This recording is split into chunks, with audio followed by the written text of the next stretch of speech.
All right, Braves fans, it's time for UNCP softball as the Braves take on the Wingate Bulldogs in non-conference action here at LRA Field on the campus of UNC Pembroke. I'm Cameron Songer. Thank you so much for joining us here today. Let's get you the starting lineup, starting with the visitors from Wingate University. It'll be Milena Helms leading off and playing second base. The designated player Morgan Hendricks bats second, then catcher Taylor Lasky.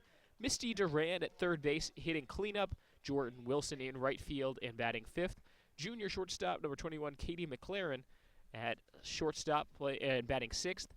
Emily Usiak, the seven-hitter, she's playing first base. Freshman Naomi Sapp is in center field and batting eighth. Shannon Adams rounds out the starting nine for Wingate. The senior will be in left field. And the starting pitcher for Wingate is senior righty Stacy Hauser. The head coach of Wingate in her fourth season is Lanny Schaefer. Now the starting lineup for the UNCP Braves, who come in at 20, 21, and 1 overall this year.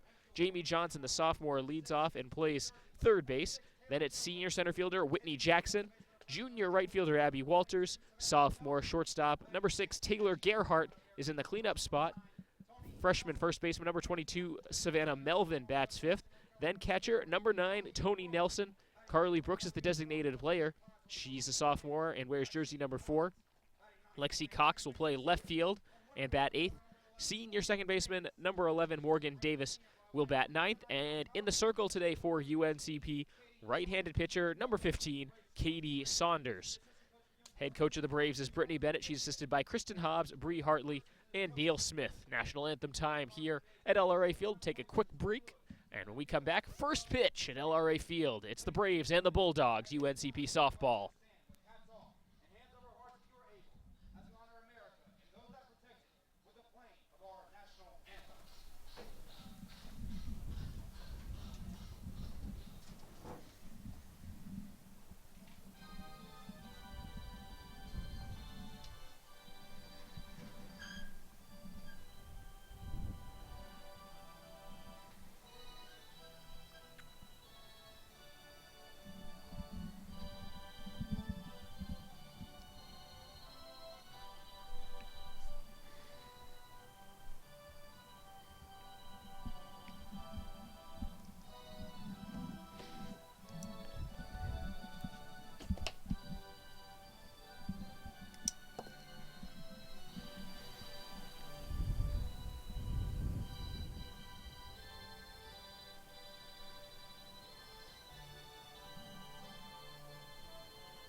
UNCP softball in a very busy week.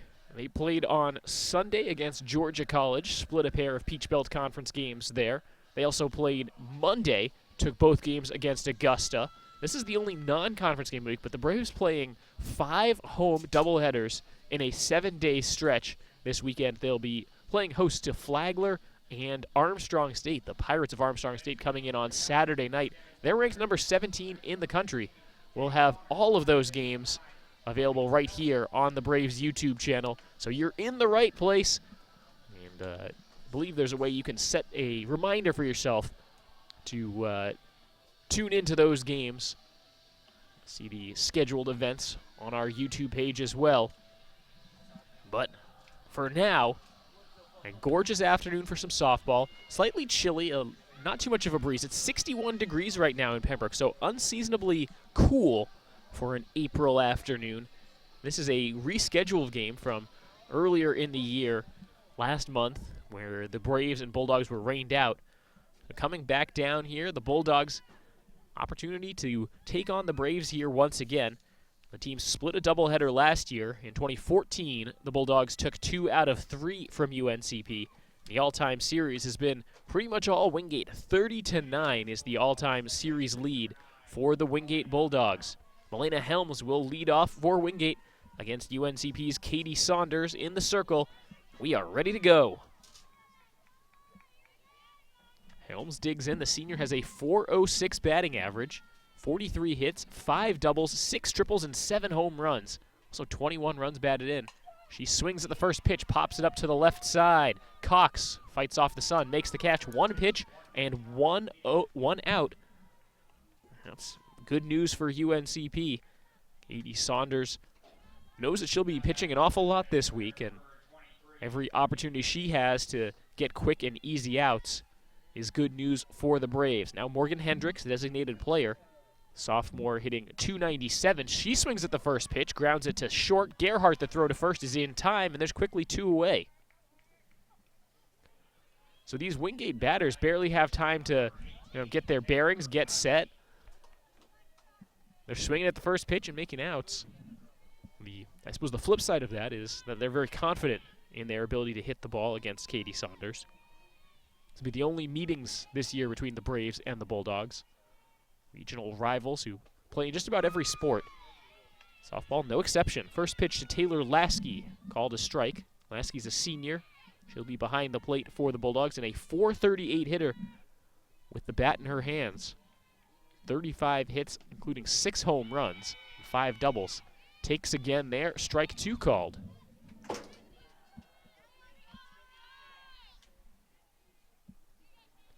Saunders working quickly from the circle. Here's the pitch, a little bit low. Good block behind the plate by Nelson. Bases empty, 2 away. Top of the first inning as we're just getting underway.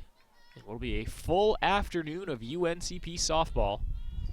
Braves taking on Wingate in a doubleheader. The pitch swung on, grounded back up the middle. It's through into the outfield. Taylor Lasky has herself a 2-out single, and the game's first base runner belongs to the Wingate Bulldogs.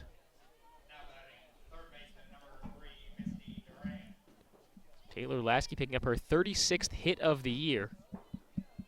Her slugging percentage is stellar. Came in with a .725 slugging percentage. On-base percentage over 500 because she's walked 16 times. Hasn't attempted a stolen base. This ball lined into left field by Misty Duran. Duran, a .349 hitter. That's going up after another single. And now first and second for the Bulldogs.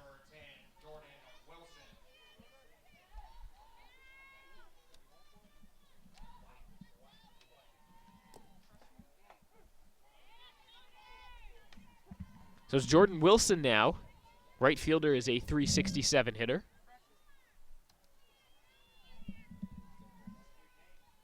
The pitch is low. Coming up throwing is Nelson, pulling Melvin off the bag a little bit, but Duran back in safely as well. 1 ball, 1 strike, 2 outs. Runners on first and second for the Bulldogs. Top of the first inning, no score yet. Both of these base runners coming with 2 outs. Pitch misses low and inside. Suddenly the Braves in a little bit of trouble after retiring Helms and Hendricks, the first 2 batters on the first 2 pitches. The Bulldogs being a little bit more patient at the plate. Here's the 2-1, high and away.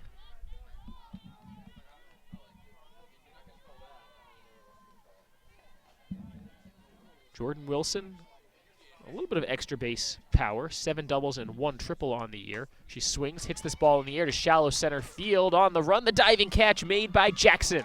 And the inning is over. What a play by Whitney Jackson. And the Braves force the Bulldogs to come up empty in the top of the first. Half an inning in the books, no score at LRA Field.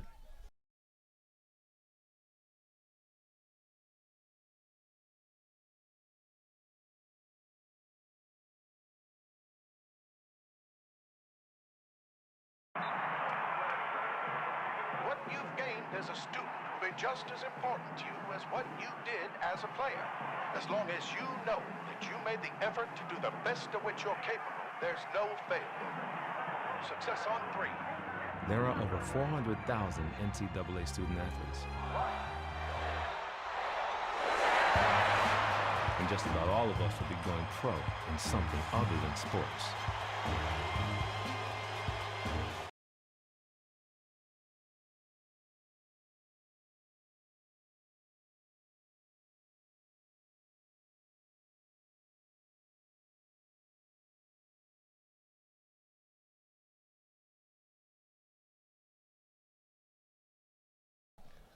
Warming up for the Bulldogs is their starting pitcher, Stacy Hauser, a senior with a 2.00 ERA. She's won 12 games and lost 8.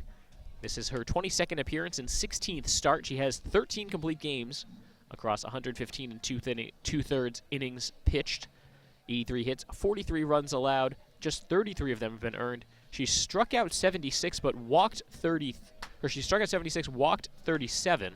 An opponent's hitting .203 against her. Bottom of the first inning between the Braves and the Bulldogs. No score yet, as it'll be the top of the Braves order coming up. Jamie Johnson, Whitney Jackson, and Abby Walters. But first, let's reset the Bulldog defense for you. Starting in the outfield from left to right, Adams, Sapp, and Wilson. It's Duran at third, McLaurin at short, Helms at second, Usiak at first, and Lasky behind the plate. Jamie Johnson will lead off for UNCP, sophomore third baseman for the Braves, hitting .369 this year.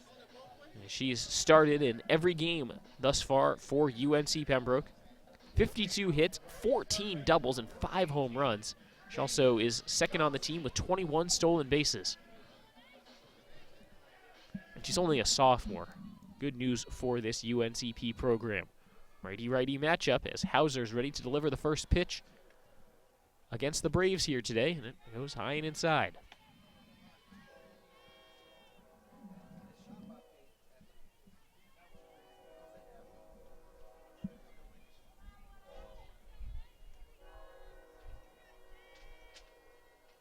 Next pitch on the way from Hauser. Runs low and inside. Wind picks up a little bit here at LRA Field, blowing out towards left center field. The fence much higher in left field than any other part of the stadium, but a well-hit ball has cleared that many a time this season. The 2-0 swung on and missed as Hauser took something off that. Got Johnson to miss. 2 balls and a strike.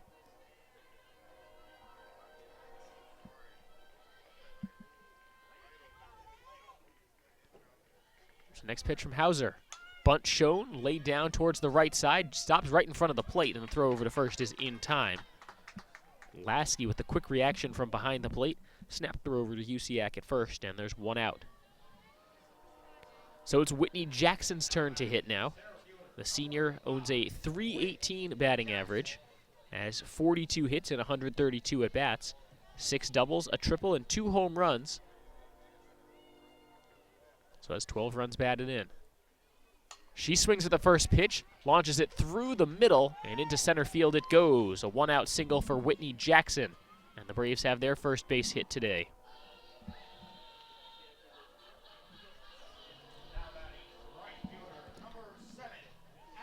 Whitney Jackson is 2 of 3 on stolen base attempts this year, and with the heart of the order coming up, I'd be a little surprised if they sent her. Obviously, you'd rather have the runner on first with no outs. Abby Walters at the plate. Fastball comes low and inside, but called strike on Walters. Walters a .428 hitter. That's the best mark on this UNCP club. 30 runs batted in, 16 doubles, 5 home runs. She's been stellar at the plate for the black and gold. Times this one up, hits it in the air to right field. Wilson under it for the catch. And there's 2 away. Just missed that by a little bit. Abby Walters will trot back to the dugout and give way to Taylor Gerhardt. Gerhardt is a .298 hitter. She started in every game this season for UNCP. 36 hits and 121 at-bats. 5 doubles, a triple, and 5 home runs. 28 runs batted in for Gerhardt. 2 outs and the runner on first as the pitch misses outside, 1-0.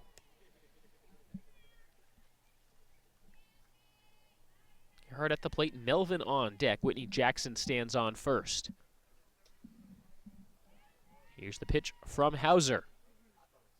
Swung on, grounded to third. A nice pick by Duran. The throw to first nearly pulls Usiak off the bag, but she's able to hold on, and that's the 3rd out of the inning. Through 1 at LRA Field, we're scoreless.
Wingate got two-out base hits last inning. Couldn't do anything with them. We go to the top of the second inning in Pembroke. No score between the Braves and the Bulldogs. It's UNCP's Katie Saunders still in the circle. Expect her to go pretty much this whole game, barring anything unforeseen. She has a 3.31 ERA coming into today's game. 11 wins and 11 losses as she's making her 26th appearance and 21st start. She's thrown 133 and a third innings. Opponents hitting .269 against her. She has 65 strikeouts versus 52 walks. Of the 74 runs she's allowed, 63 of them have been earned. She'll be facing Katie McLaurin here to start the second as McLaurin takes low and inside, ball one. McLaurin, the junior, she's playing shortstop today for the Bulldogs. Hits .350. Hasn't played in or started in every game. This is just her 19th appearance and 15th start as the Bulldogs playing game number 33 on the season. McLaurin starts out ahead 2-0. Here's the next pitch from Saunders. Swung on, fouled straight back.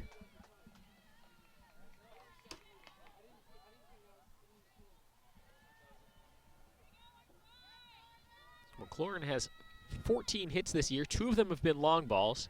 She also has 3 doubles and 7 total runs batted in. 2-1 pitch is hit high and deep towards left field. If it's fair, it's gone, and it's a fair ball. 1-0 Bulldogs on the home run by Katie McLaurin.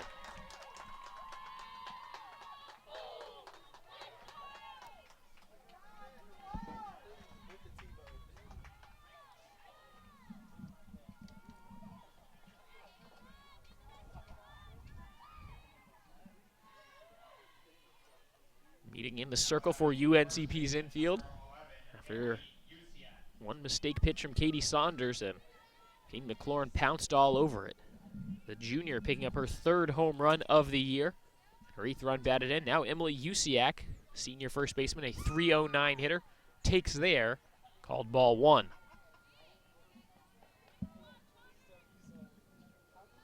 Usiak also got some pop, 9 doubles and 2 home runs. Bulldogs now playing with the 1-0 lead. The pitch swung on, hit in the air to the right side in foul territory on the run. Melvin, did she hang on? She did. My goodness, what a catch.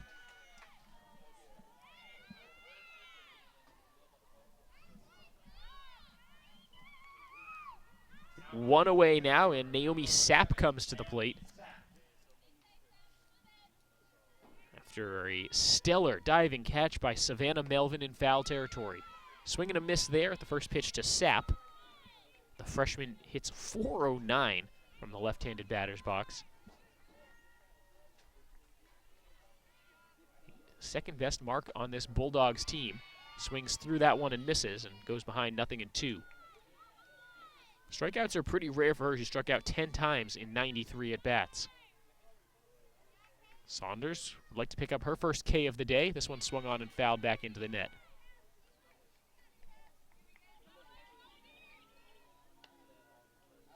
Sapp with the 38 hits in 93 at-bats. 4 triples as well. A number that really jumps out to you from her stat line. Swings through this one and misses. And there's the first strikeout of the day for Katie Saunders. There's 2 away in the Bulldogs' half of the second. Now to the number 9 hitter, Shannon Adams, senior left fielder. A .259 batting average for Adams so far this year. She's got 22 hits, 2 of them have left the yard. Also has 1 double. Pops the first pitch up to the right side. Davis, the second baseman, under it and makes the catch. And the top of the second inning comes to a close for the Bulldogs, but they get one on the leadoff home run by Katie McLaurin through an inning and a half. It's 1-0 Wingate.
bottom of the second inning, Braves facing a deficit for the first time. It's 1-0 Bulldogs after a home run by Katie McLaurin to start the top of the second inning. Now Savannah Melvin will try to respond in kind as she leads off the Braves half of the second. First pitch and therefore called strike to Melvin. The freshman first baseman owns a .248 batting average this year. 28 hits, 3 doubles, 1 triple, and 2 home runs. Swings, fouls this one straight back over the net and into the parking lot, out of play, 0-2.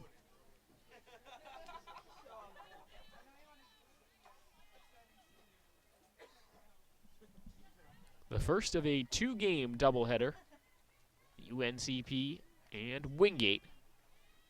Second game scheduled for about 4 p.m. here this afternoon, or about 30 minutes after the conclusion of Game 1.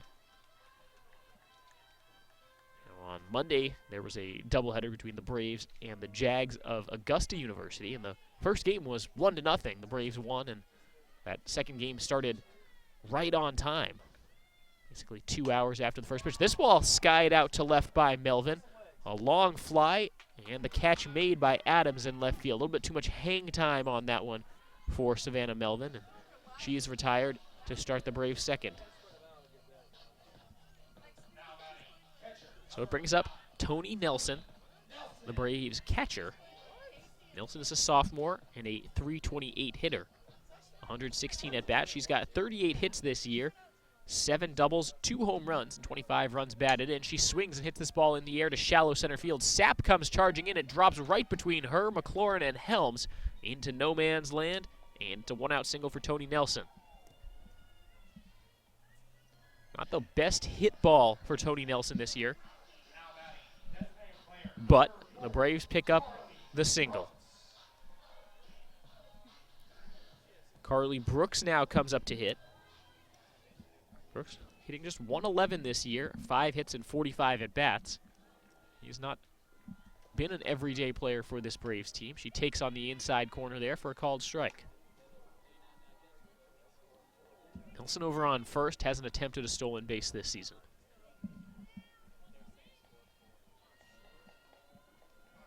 This is a part of the Braves lineup that isn't as fierce as the first 4 or 5 hitters.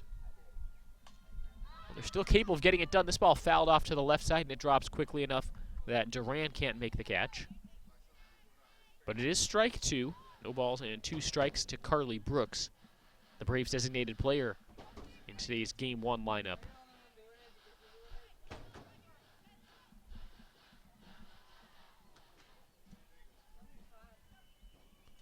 Hauser gets the softball back, toes the rubber. Here's the pitch from Hauser. Taken low and away. Brooks was holding the bat out in front. She wasn't intending to bunt. It's a timing mechanism. Leaned, thought about swinging at that. And held back. 1-2. 1 out, a runner on first. Bulldogs up 1-0. Hauser's pitch. Swung on and missed. Strike 3. She blew it past Carly Brooks there for the second out of the second inning.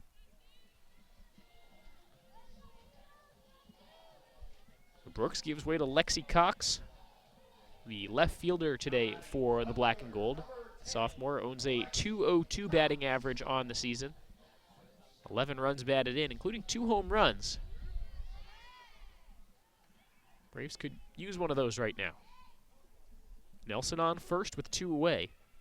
The pitch from Hauser. This is upstairs.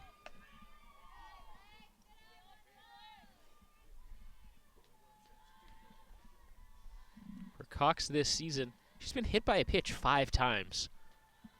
Tied for the team lead, I guess you would say, in that category with Jamie Johnson. That one was pretty close to the plate. Pretty close to hitting her, I should say. It was over the plate. 1-1. Nice way to rack up hit by pitches if that's what you're trying to do, is to crowd the plate. Looks like Cox backs off a little bit here. It's this 1-1 pitch way up high. Like that one slipped out of Hauser's hand just a little bit. But no harm for the Bulldogs. It's 2-1. Runner on first is Nelson, 2 away in the bottom of the second inning. Hauser's pitch. taken inside for a strike. It's trying to swipe second base. And tagged out is Tony Nelson, so she's caught stealing to end the second inning. We're through 2 in Pembroke. It's 1-0 Bulldogs.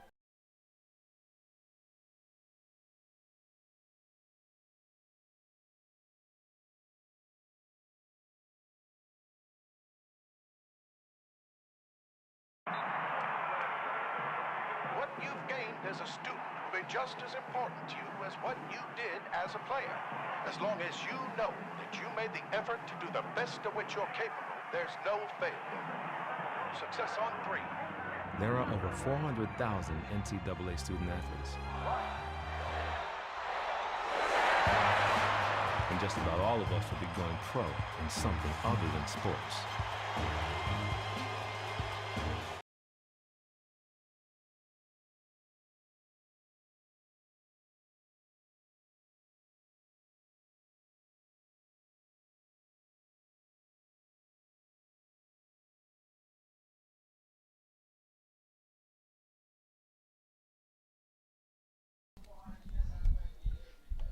Top of the third inning at LRA Field on the campus of UNC Pembroke. A gorgeous spring afternoon for Braves softball as they host the Wingate Bulldogs in some non-conference competition.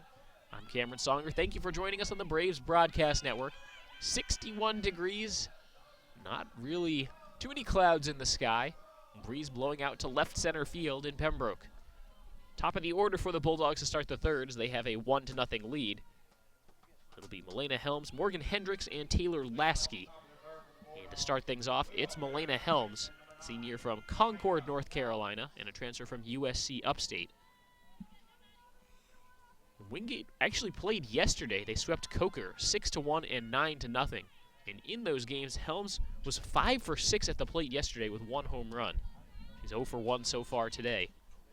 She'll be facing Katie Saunders again. Swings at the first pitch again, grounds it to short. Gerhardt the throw to first in time.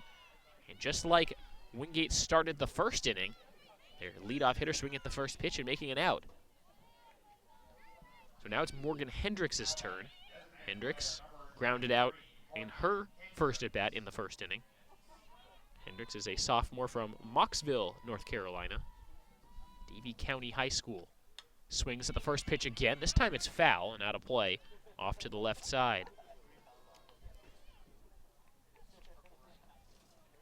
Hendricks came in just a touch under 300 in terms of batting average this season. Here's the 0-1. Swings and misses as he chases one up high. So hard to lay off a pitch right at the eyeballs, especially one that's rising. It starts out in the zone and keeps going. A great pitch there from Katie Saunders. Here's the 0-2. Swung on, popped up in the infield to the right side. Davis, the second baseman, gives way to Melvin. And the first baseman comes charging in to make the catch. And there's quickly 2 away for the Bulldogs in their half of the third inning. Wingate with a 1-0 lead after Katie McLaurin led off last inning with a home run. It's been the only run of the game. 2 other hits for the Bulldogs, 2 hits for the Braves, and no errors committed by either team. Here's Taylor Lasky, takes this first pitch in the dirt, 1-0. Lasky, the Bulldogs catcher, is from Cherryville, North Carolina. She's a senior. And here's the Saunders pitch, swung on, fouled off to the right side and out of play, getting towards the parking lot. But the grass really slowed that one down. A lot of cars in that lot here today because it's a school day on campus and class is still going on. When you're looking at a weeknight game or a weekend game, most people, I think, know to avoid the parking lot next to LRA Field on a softball game day, but sometimes you just can't avoid it. This one misses outside. I suppose if the option is to park really far away from where you want to go or park next to the softball stadium to go to class or work or whatever, sometimes you have to take your chance. This ball hit in the air to right field. No chance there for Lasky as Walter's right there to make the catch, and the Bulldogs go 1-2-3 in the third inning. We're through 2.5 at LRA Field. It's 1-0 Wingate.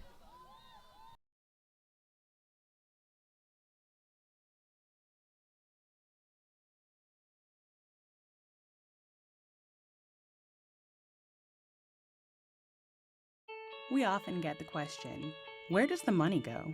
More than 90% of NCAA revenue supports 89 championships and more than 1,100 member schools that give $2.7 billion in scholarships each year. Look around you. There are more than 450,000 student athletes competing every year, succeeding on the field, in the classroom, and in life. Bottom line, we put our money where our mission is.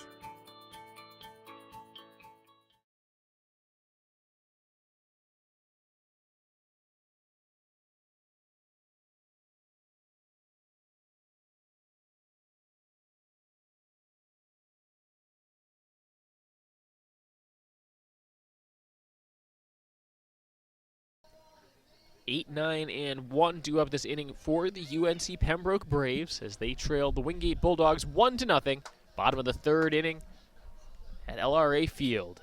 I'm Cameron Songer. Thank you for joining us on the Braves Broadcast Network for today's doubleheader.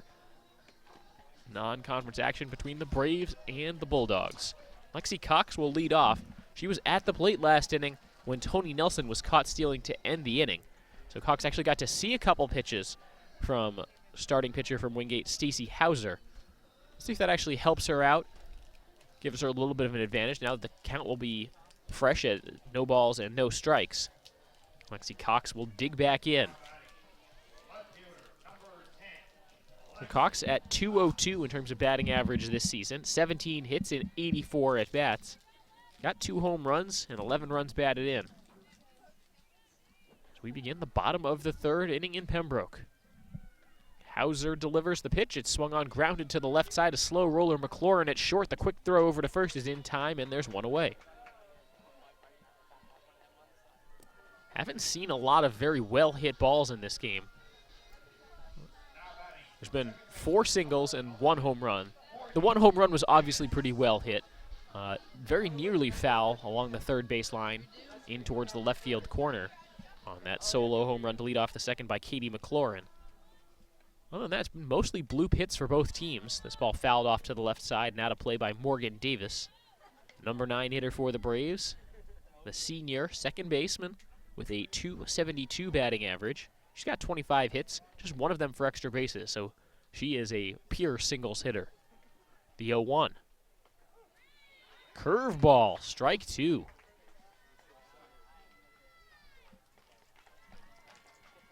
Nasty movement on that pitch from Hauser. See if she can finish off Davis here for the second out. The pitch, low and away. Trying to waste one there, but that one a little bit too far out of the zone for Davis to even consider.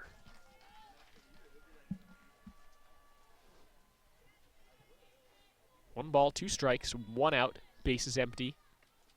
The pitch, swung on, fouled off the catcher, and Morgan Davis stays alive. 1-0 Wingate lead, bottom of the third inning in game 1 of this doubleheader. Braves swept a doubleheader against a conference opponent on Monday. Bulldogs swept a doubleheader against a conference opponent on Tuesday. So both teams riding high right now. The 1-2 pitch, high and tight as Davis gets out of the way. 2-2. Bulldogs are on a 5-game winning streak. The Braves' winning streak is 2, but they've won 3 of their last 4. 2-2 pitch, swung on, lined towards short. McLaurin there, didn't have to move very far, makes the catch, and there's 2 away. Back to the top of the order for the Braves. It'll be Jamie Johnson coming to the plate. Johnson is a sophomore from Kenly, North Carolina, North Johnson High School. She swings at the first pitch, skies it off towards the left side in foul territory. It's the shortstop McLaurin making the out again. She's responsible for all 3 outs this inning. We're through 3 in Pembroke, and the Braves trail 1-0.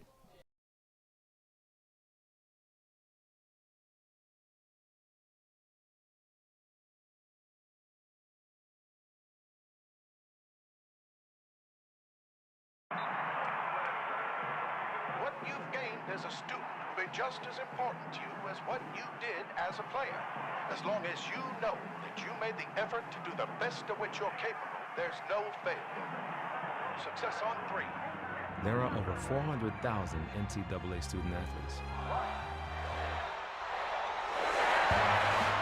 And just about all of us will be going pro in something other than sports.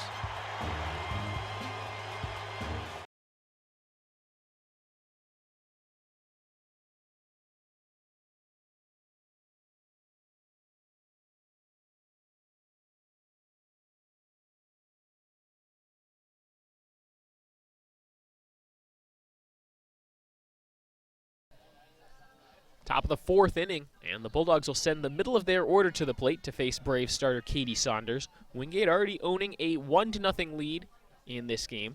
It'll be Misty Duran, then Jordan Wilson, and Katie McLaurin. Duran to get things started. She's 1 for 1 with a single. A 2-out single that came in the first inning and wasn't able to result in anything. The only offense of the day in terms of scoring output has been the solo home run by McLaurin that led off the second inning. Here's Misty Duran, junior from Century, Florida, and a transfer from Wallace State Community College. Righty-righty matchup. Katie Saunders in the circle. Swing, and this one fouled off. Yesterday, Wingate swept Coker 6-1 and 9-0. The second one coming in 5 innings. But Duran drove in 5 of the Bulldogs' 15 runs over the course of those 2 games. That's impressive output. Wake up in the morning and go to sleep at the end of the night and have 5 RBIs in between. She lines this ball into the left field corner. This is trouble for the Braves. Cox drops it as she comes up throwing. And on to second easily is Misty Duran with a leadoff double. Now batting right fielder number 10, Jordan Wilson.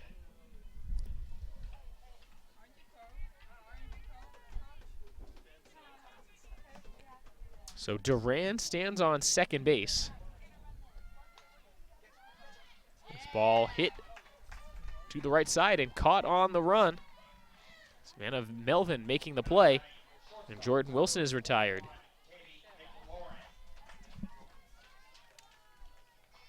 See Duran's last double, her 9th of the season. Now Katie McLaurin, responsible for the only run in this game with the solo blast to lead off the second inning. Imagine Katie Saunders looking for revenge in the circle. First pitch low and away, ball 1. Runner on second, 1 out in the top of the 4th inning for the Bulldogs. Here's the 1-0 offering. Lined foul down the third base line. That ball got off the bat of McLaurin in a hurry. Jumped all over that, but was just a little bit too far out in front. So it's strike 1. Wingate with the 1 run on 4 hits, no errors. Braves no runs on 2 hits, and no errors either. Off-speed pitch there at the knees, taken strike 2. Katie Saunders trying to work out of a little bit of a jam created by the leadoff double. This ball lined down the third base line, but foul. It would have been a problem for the Braves. It was over the head of Johnson and headed back into that corner where the first hit of the inning occurred. But this at-bat will continue. Katie McLaurin, local product from Laurinburg, North Carolina. Pitch to her, misses. She's from Marlboro Academy High School. Junior infielder. 2-2 pitch on the way from Saunders. Swung on, hit high and foul to the left side. That gets out of play. So some very nice contact in this at-bat from McLaurin. She's seeing the ball very well today, evidenced by the home run she had last time up. 2-2 pitch again, swung on, grounded up the middle. A slow roller in the infield. Gerhardt charges the throw to first. Not in time as she beats out the infield single. Duran with the aggressive base running. She's on to third. Runners at the corners now for the Bulldogs with just 1 out. Now batting first baseman number 11, Emily Usiak. So now Emily Usiak comes to the plate. He's 0 for 1 in this game. Senior from Matthews, North Carolina. This becomes an important sequence here for the Braves. Katie Saunders looking to record some outs. This ball popped up The wind takes it out to center field, deep center, as Jackson makes the catch. She'll come up throwing. The throw goes into second base. And scoring from third is Duran. So it's now 2-0 Bulldogs on the RBI sac fly by Emily Usiak.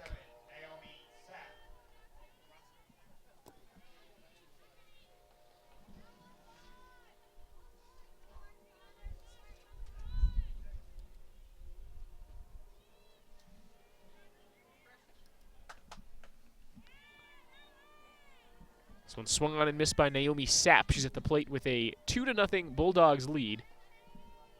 Runner on first is McLaurin.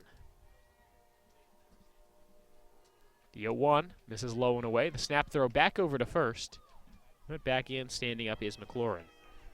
Naomi Sapp is a freshman from Guyton, Georgia, a product of South Effingham High School. The 1-1. Swing and a miss.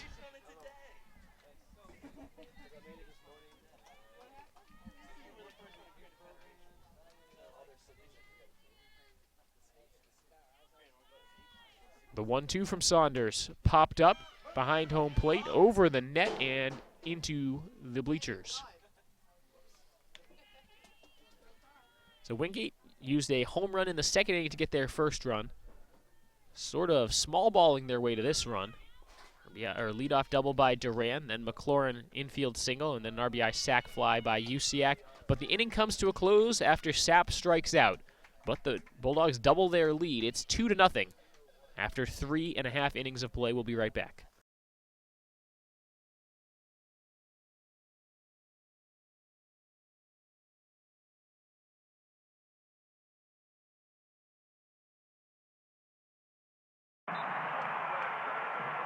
What you've gained as a student will be just as important to you as what you did as a player. As long as you know that you made the effort to do the best of which you're capable, there's no failure. Success on 3. There are over 400,000 NCAA student athletes. And just about all of us will be going pro in something other than sports.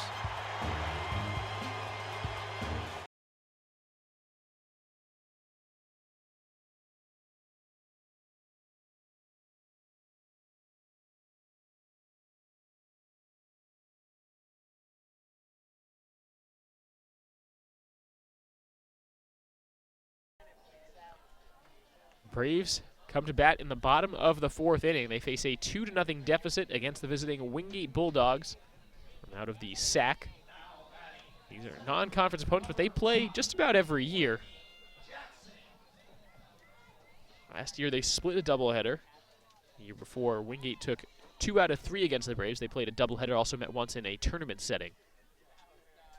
Stacey Hauser in the circle, pitching for the Bulldogs. This one low and inside to Whitney Jackson, leading the inning off for the Braves. It'll be 2, 3, and 4. Jackson, Walters, and Gerhardt due up for the Braves this inning. Jackson is a senior from Farmville Central High School in Farmville, North Carolina. The 1-0 pitch to her is grounded foul as she jumps all over it. Hits it almost into the Braves dugout. So a pretty well-hit strike.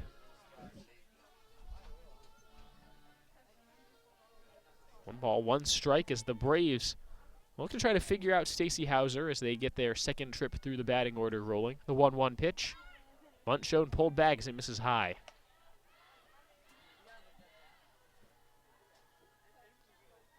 Jackson is 1 for 1, singled the first time she came up. That was with 1 out in the first inning. Now looking to be the first Braves leadoff hitter to reach base. Swings, hits this ball in the air to left field, and it drops. Whitney Jackson now 2 for 2 with a pair of base hits. 2 singles for the center fielder for UNCP. And this is how the Braves want to see a kind of comeback inning. These are some of their best hitters coming to the plate. And it started off because Jackson is on base. With no outs, an opportunity for the Braves to cut into the 2-0 deficit. Here's Abby Walters, product of Bladenboro, North Carolina. Hits this ball hard towards the left field corner, but foul. So much like we saw Wingate's hitters kind of out in front of the pitches from Katie Saunders, The Braves batters in the same situation against Stacy Hauser.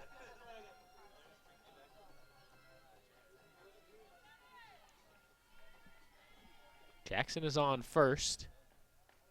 2 of 3 on stolen base attempts this year. The pitch. Breaking ball on the outside corner. Strike 2 to Walters.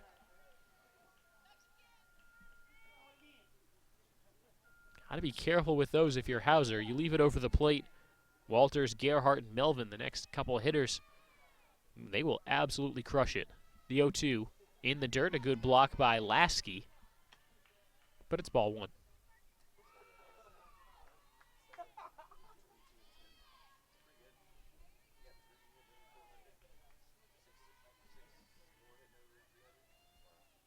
Hauser's next pitch. Timed up by Walters, skied out to right field, caught by Wilson. The throw back over to first as they try to double off Jackson, but she's back in safely. It's like deja vu all over again as Walters flew out to almost the exact same spot on a very similar pitch in her first trip to the plate, and Jackson had to go back to first base. So here's Taylor Gerhardt now. Gerhardt 0 for 1 with a ground out the first time she came to the plate in this game. Gerhardt out of Winfield Park, New Jersey. Rounds this ball foul to the left side.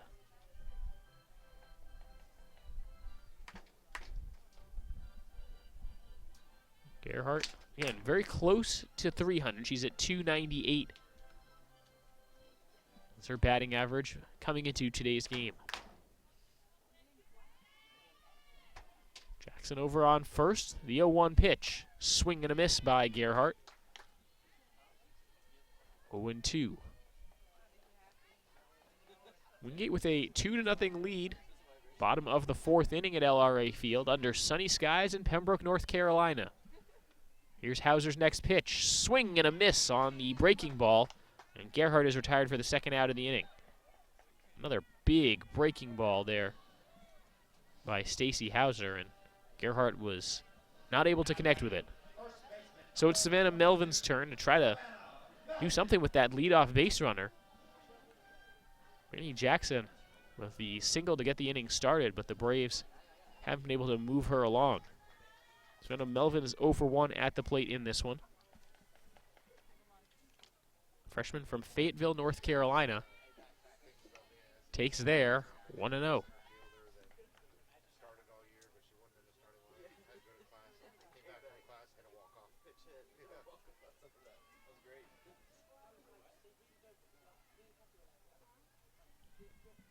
Take some time in between pitches. Now she's ready to go again. The 1-0 offering. Grounded down the third base line. Foul as it kicked some chalk dust up in the air, but then scooted foul. We get a ball and a strike to Savannah Melvin. 5'5" freshman from Cape Fear High School.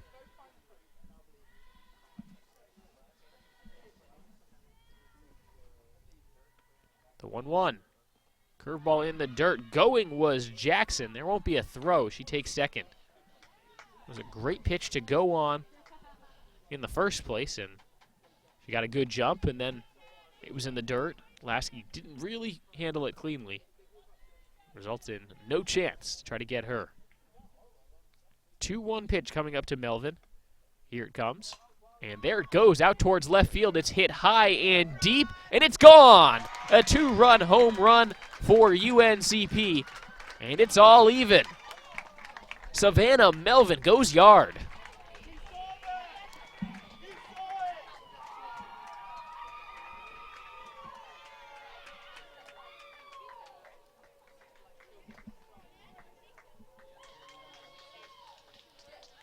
How about that? We've got a brand new ball game. Whitney Jackson finally able to come home. She led off the inning with a single. Looked like she was going to be stuck on first. Then she stole second. Savannah Melvin says, you don't have to worry about running those bases. You can slow down a nice leisurely trot the rest of the way home. I got you. 2-2. And Tony Nelson comes to the plate with the bases empty and 2 away. Nelson fouls off the first pitch behind home plate. Tony Nelson, sophomore from Bear Creek, North Carolina. She singled her first time up and then was caught stealing to end the second inning.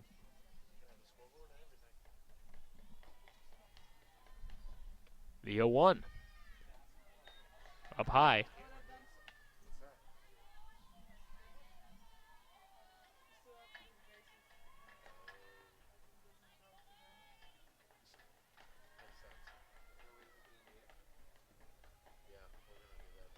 One.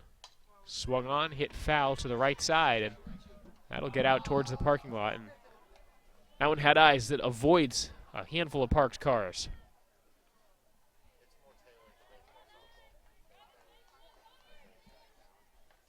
Talked about it a little bit a couple innings ago, but it is a pretty full parking lot adjacent to LRA Field on a busy school day. The 1-2 pitch stays high. Nelson lays off it.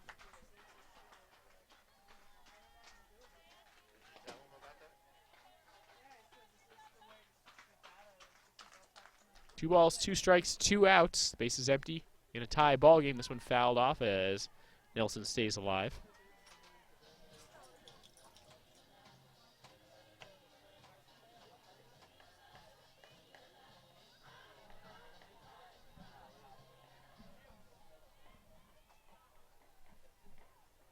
Just moments after the big 2-run homer by Savannah Melvin tied the game.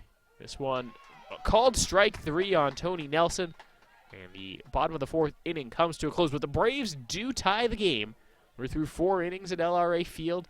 2-2 is your score. We'll be right back.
Top of the 5th inning now. The campus of UNC Pembroke. We're at LRA Field, the home of Braves softball, as they take on the Wingate Bulldogs.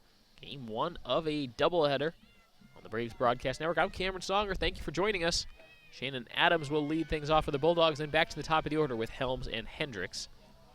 And the UNCP starter, Katie Saunders, giving up 2 runs, one of them on a solo home run, one of them on a sac fly following a leadoff double.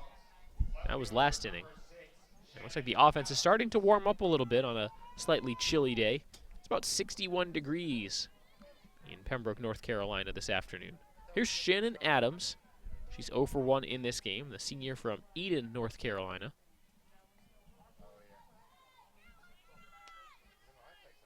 Came into the game hitting .259. First pitch from Saunders, taken at the knees for a called strike. To reset the UNCP defense for you in the outfield from left to right, Cox, Jackson, and Walters. Next pitch from Saunders is popped straight back and foul over our heads and out of play. In the infield, it's Johnson at third, Gerhardt at short, Davis second, Melvin at first, Tony Nelson behind the plate, Katie Saunders in the circle for the Braves. No balls, 2 strikes to the leadoff batter this inning, Shannon Adams, who grounds this ball to second. Davis the throw to first in time, 1 away.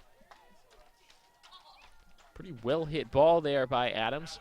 Unfortunately for her, right to the Braves defense. So we go back to the top of the order. Melena Helms at the plate. She's 0 for 2. She's only seen 2 pitches. Swung at the first 2 pitches she saw, put them both in play. Unable to get anything past. Checks her swing there. Did she go around? She did not. As you mentioned, making outs is not something she did a lot of yesterday in a doubleheader where the Bulldogs swept Coker. She was 5 of 6 at the plate. The 1-0. Taken outside. Strike 2 called. Strike 1 called, excuse me. 1 ball, 1 strike.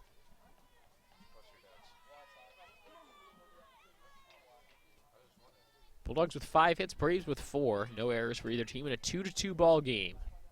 1-1 pitch misses low and inside. 1 out and the base is empty in the top of the 5th as this one's been humming right along.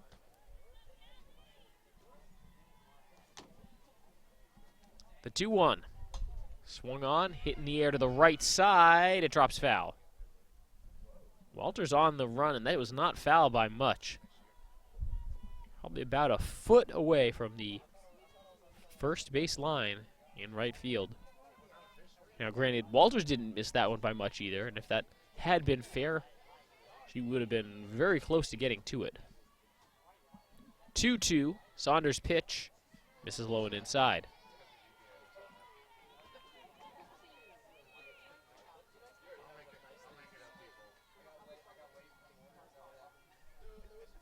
Count full to Milena Helms. Saunders delivers. Swing and a miss. Strike 3 swinging. It's the 3rd strikeout of the game by Katie Saunders in the circle. And there's 2 away in the Bulldogs' half of the 5th.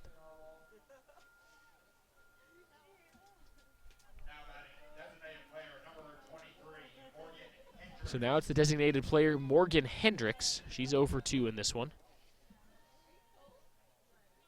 Hendricks, a sophomore from Mocksville, North Carolina, hits this first ball on a bounce to Davis at second.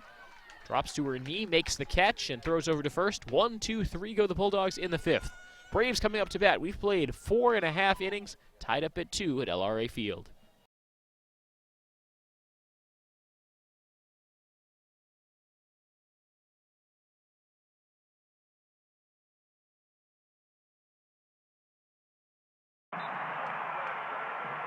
What you've gained as a student will be just as important to you as what you did as a player. As long as you know that you made the effort to do the best of which you're capable, there's no failure. Success on 3. There are over 400,000 NCAA student athletes. And just about all of us will be going pro in something other than sports.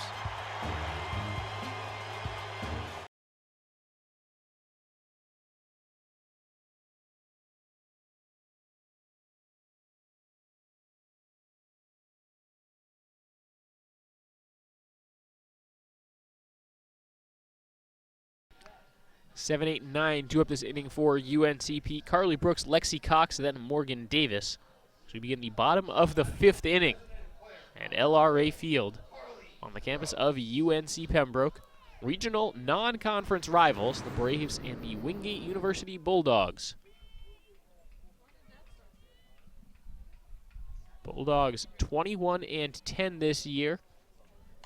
Excuse me, 22-10. This one popped up to the left side in foul territory, and the catch made by Duran at third base, and there's one away. 22-10 are the Bulldogs this year. UNC Pembroke 20-21-1. So the Braves have actually played 10 more games than the Bulldogs at this point this season. It's a little bit surprising, but the Braves have certainly been packing them in this week. Very, very busy. Lexi Cox now at the plate. She's 0 for 1. The pitch catches the outside corner from Hauser, 0-1. Lexi Cox, a sophomore from Whispering Pines, North Carolina.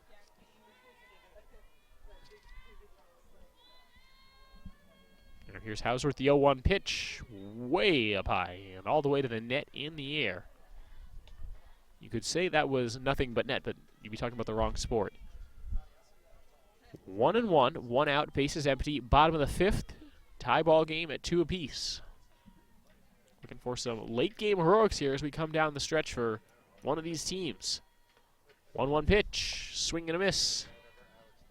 Cox was out in front. A little bit too early on the cut from the Braves left fielder. 1 ball, 2 strikes. Hauser's next pitch. Swung on and missed. Lasky holds on. Cox will trot on over to first just in case the ball was dropped, but it was not.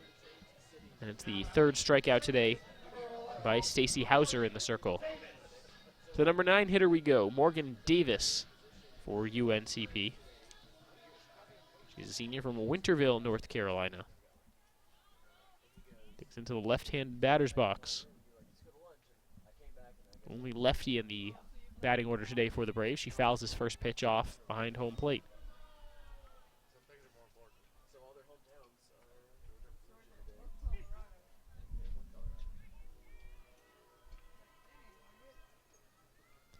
Two outs, bases empty, bottom half of the 5th inning in a 2-2 game.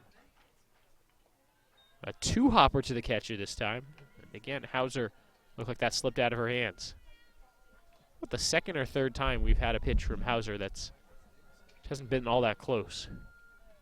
He's done a lot of things well, but been about 3 pitches, 2 or 3 pitches now that have been like that. This one picking at the outside corner, she doesn't get the call. Makes the count 2-1. Morgan Davis at the plate with leadoff hitter Jamie Johnson waiting on deck if the Braves keep this inning alive. The 2-1. This is up high. Now, if this was a baseball game, this would be the kind of time where you'd see a pitcher perhaps request a new ball from the umpire. Or hold it for a lot longer, try to get a grip on it. 3-1. This ball punished into left field on a couple bounces. It drops in to Adams' mitt, but it's a 2-out single for Morgan Davis. Braves have a 2-out base runner.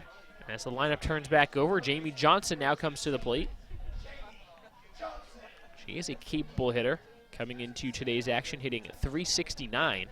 0 for 2 so far today, so one might say she's due for a base hit right now. The pitch, bunt shown, pulled back, taken for a called strike. Now she has the infield thinking about it. Let's see if she is able to create a hole in the infield and then knock it through.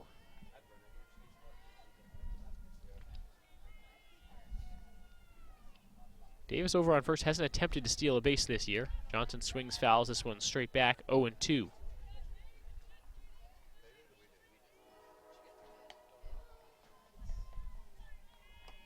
No balls, 2 strikes, 2 outs. Bottom of the 5th inning, Braves and the Bulldogs tied 2-2. Jamie Johnson at the plate. Stacey Hauser working in the circle. The pitch swung on, hit back up the middle. It's through into center field. Holding up at second is Morgan Davis. Back-to-back 2-out singles for the Braves. And now they're in business with Whitney Jackson coming to the plate. She's been hot today. She's 2 for 2. Pair of singles.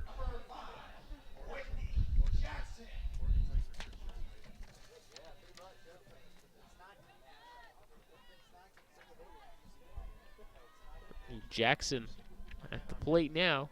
.318 hitter coming into today's game. Takes this one low and inside.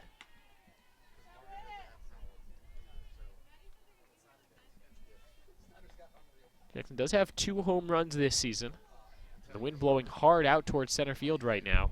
Let's see if she can get a hold of one. The 1-0 pitch, she checks her swing. It's a called strike.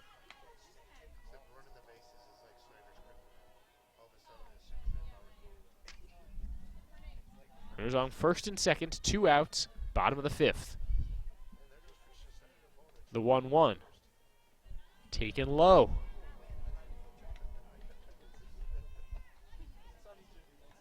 Abby Walters waits on deck.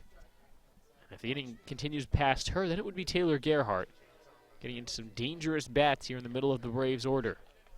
2-1. Just misses inside. Whitney Jackson being very patient at the plate right now. She has drawn 8 walks this year, been hit once. 132 official at-bats. Not a very big percentage of her trips to the plate. The 3-1 called a strike on the inside corner, and the count now full. 3-2, 2 outs. First and second in a tie ball game. Bottom of the 5th. Whitney Jackson holds the bat out over the plate. And this one misses inside. Ball 4. She draws the walk, and the bases are loaded.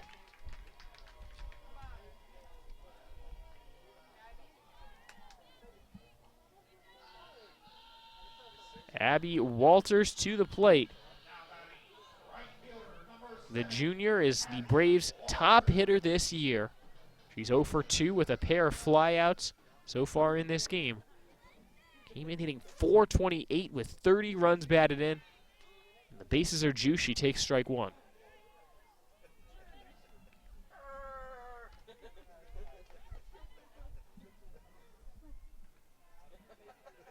Huge couple pitches coming up for Stacy Hauser. This one misses outside. 1 ball, 1 strike, 2 outs. Tie game in the bottom of the 5th. Braves would love any run here. Walters way out in front of this ball, but she crushed it foul. If she straightens that out, that's a no doubt home run.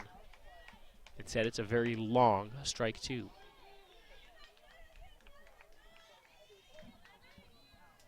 Wonder if that rattles Stacy Hauser a little bit to know that the batter was that close to really changing this game. That pitch in the dirt, 2-2 now. Walters at the plate in a clutch moment. Hauser's pitch. Swing and a miss, strike 3, and the inning comes to an end. The Braves leave the bases loaded, an opportunity to take the lead. They can't capitalize. We're through 5 innings at LRA Field. 2-2 is the score.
This one is a barn burner, and we're just getting started today. This is game 1 of a doubleheader between the Braves and the Bulldogs.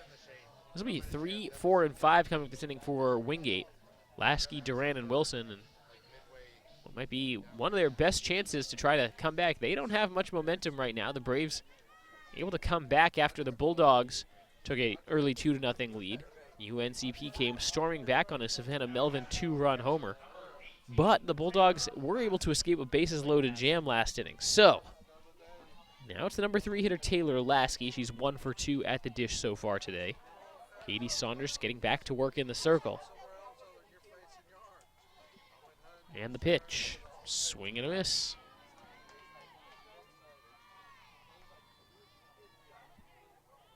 Now, this is not a conference game, and the Braves will play a conference game on Friday afternoon against Flagler. But you still take this very seriously because, well, this is a team that has historically dominated against UNCP. 30-9 is the all-time series lead for Wingate. And these are regional rivals. You want to play well against your nearby opponents. This one popped up in foul territory on the right side. And the catch made. What a play. Colliding was Melvin and Nelson as they went to the dirt. UNCP able to come up with the catch. Savannah Melvin making another fantastic play.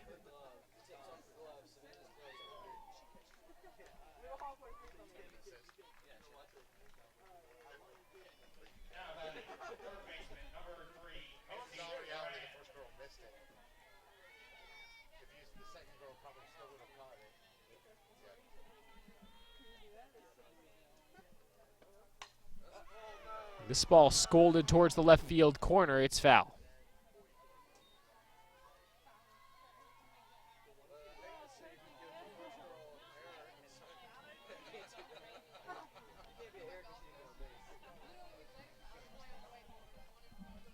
It's Misty Duran at the plate. She's 2 for 2.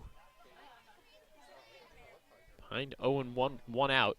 Another big swing. This time she misses. Make it 0-2.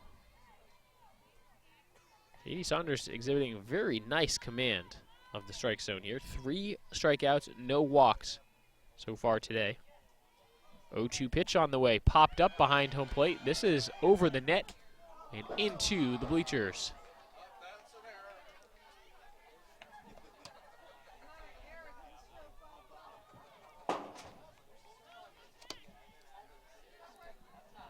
Duran stays alive. She has a single and a double so far today.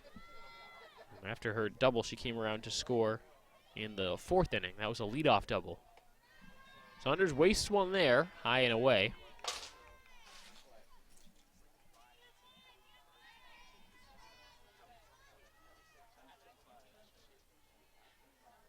One-two delivery, swung on, hit in the air towards left field, dropping quickly, but not quickly enough. Cox gets to it, and there's 2 away on the fly out to Lexi Cox. It was right along the third base line as she made that catch. Not sure if it would have ended up being foul or not, and we'll never find out. And now Jordan Wilson at the plate. She takes strike 1. She's 0 for 2 at the plate in this game. Jordan Wilson from Gastonia, North Carolina, transfer from USC Upstate. Pops this one foul to the left side. It's listed as a catcher slash outfielder on today's Wingate roster. I wonder perhaps we might see her behind the plate in the 2nd game to give Taylor Lasky a breather if that's what the Wingate coaching staff decides to do. You'll have to stick around and find out. Game 2 coming up about 30 minutes after the conclusion of Game 1 here at LRA Field. Still need to pick a winner in this game. 2-2 is the score. Top of the 6th inning. The pitch skied out to left field. The wind gets a hold of this one. Cox able to get to it and keep it from dropping. And it's the 3rd out of the inning. 1-2-3 go the Bulldogs in the 6th. We're through 5.5 innings, tied 2-2 between the Braves and Wingate Bulldogs.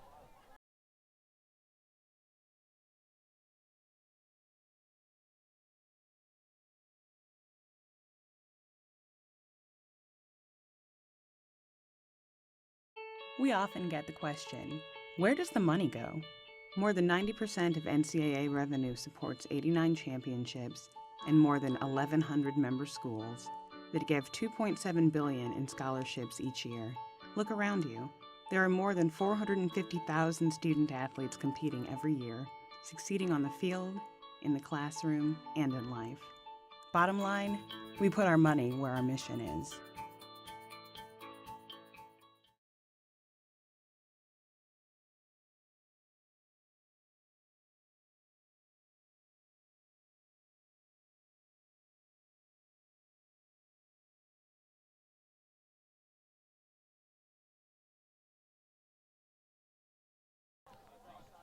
This one there for the taking. UNCP and Wingate locked at 2 apiece. Bottom of the 6th inning. Stacey Hauser in the circle for the Bulldogs. Getting those warm-up tosses in. She'll face Gerhardt, Melvin, and Nelson this inning. Braves left the bases loaded last inning, but all their base runners did come with 2 outs. So a little bit tricky there to say whether that's frustrating or not for the Braves. And on one hand, it's nice that they were able to, avoid going quickly in the inning, but you get the bases loaded. You want to be able to bring it home, especially with Abby Walters at the plate. She struck out swinging to end last inning. So now it'll be Taylor Gerhardt to lead off the Braves' 6th. Before she's allowed to hit, we need to stop and dust off home plate. And it's a pinch hitter for the Braves, as a matter of fact. It's number 30, KB Smith, the freshman from Fuquay-Varina, North Carolina.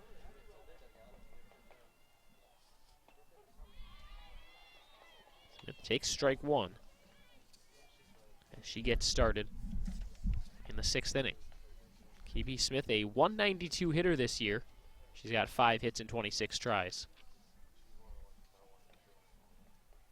Swings, fouls this one off to the right side. 0-2.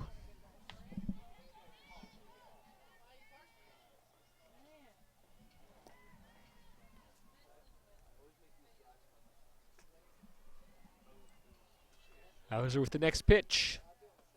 Breaking ball, strike 3 looking. And Smith is retired to start the 6th inning.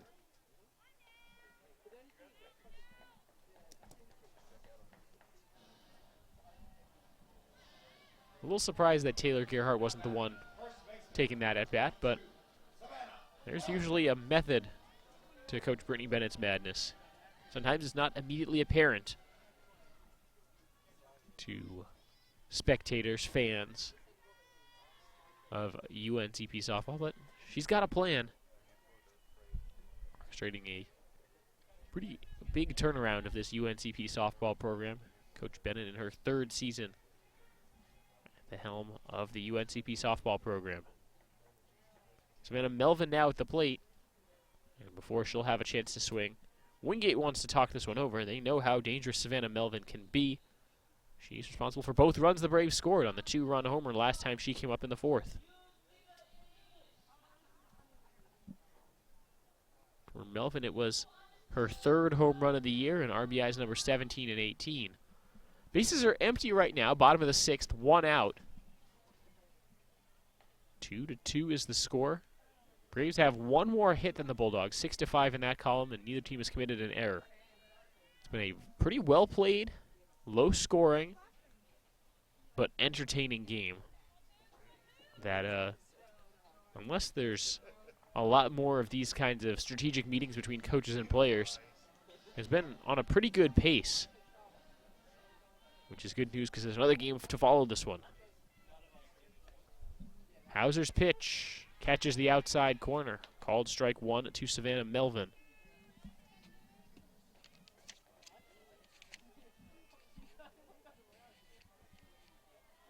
Melvin, just a freshman from Fayetteville, North Carolina, owns this game's most important hit so far.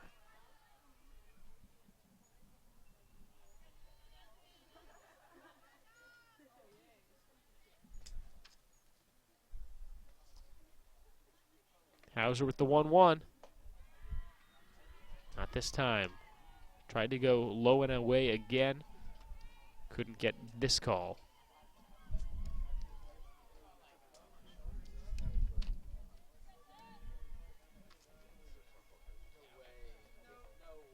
Pitch to Melvin. Ball 3.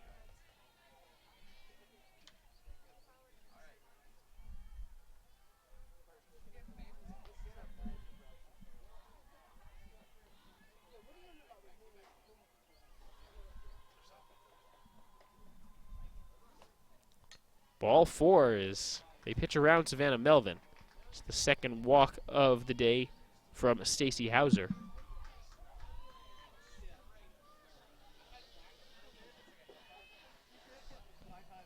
So here's Tony Nelson. Nelson is 1 for 2. Singled in the 2nd and then was caught stealing. Then she struck out looking to end the 4th.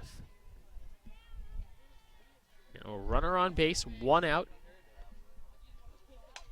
She swings at the first pitch, hits it in the air to the right side, and it will be caught over at 2nd by Helms for the 2nd out.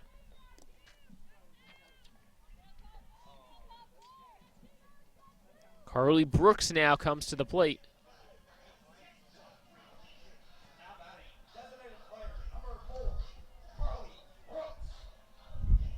Brooks is 0 for 2 so far in this one. Bottom of the 6th. Remember, the regulation softball game, just 7 innings, so Brooks able to tag this one foul.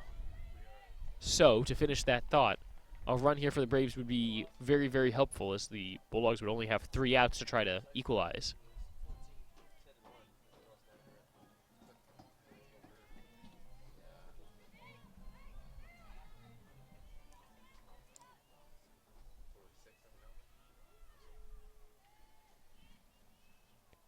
Hauser ready, fires the 0-1. Up and in. Brooks ducks out of the way of this one.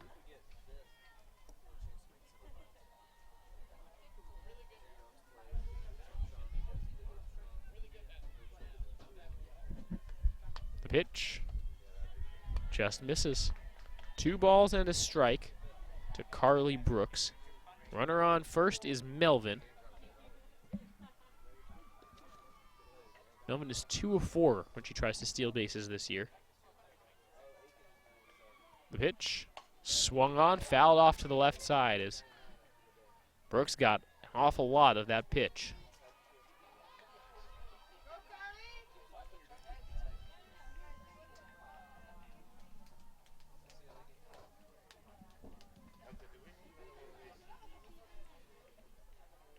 Two. High and away. 3 balls, 2 strikes, 2 outs. Runner on first. Tie game in the bottom of the 6th inning. Game 1 of a doubleheader between the UNCP Braves and Wingate Bulldogs. Carly Brooks at the plate. Bunt. Swings. Fouls this one back behind home plate. Losing the mask. Making the catch is Lasky, and the inning comes to a close. We're through 6 innings in Pembroke. Tie game. Don't go anywhere. This is a fun one. We'll be right back.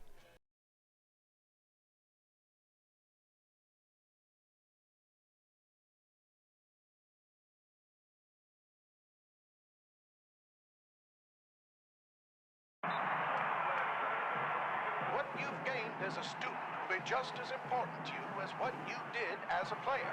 As long as you know that you made the effort to do the best of which you're capable, there's no failure. Success on 3.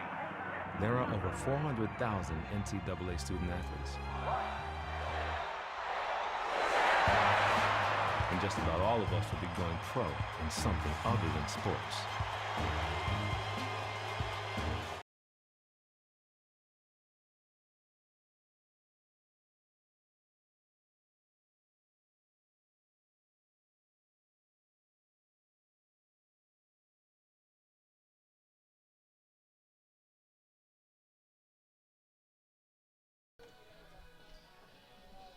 Seventh inning of play here at LRA Field.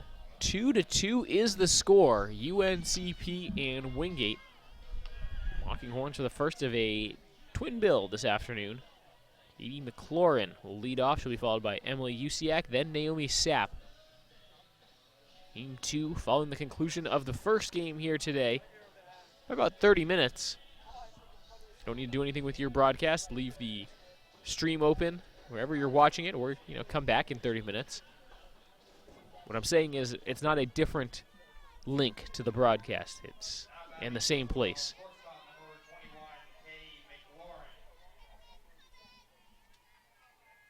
Braves will play 2 more games at home in the coming days. Both Peach Bells Conference doubleheaders on Friday and Saturday. McLaurin takes strike 1 there. McLaurin has been hitting the ball well so far today. She's 2 for 2, has a home run and a single. Here's the 0-1 from Saunders, grounded off of herself for a foul ball.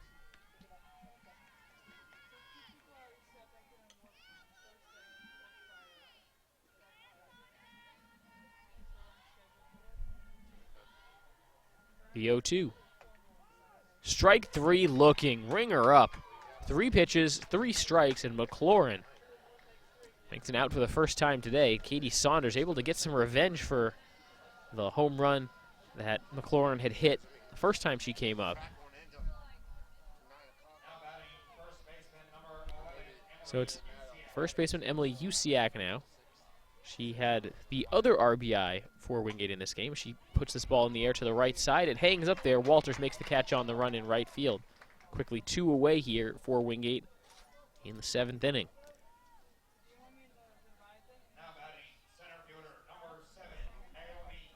Now Naomi Sapp to the plate. She's 0 for 2 with 2 strikeouts. Katie Saunders has been dealing since allowing that last run in the 4th inning.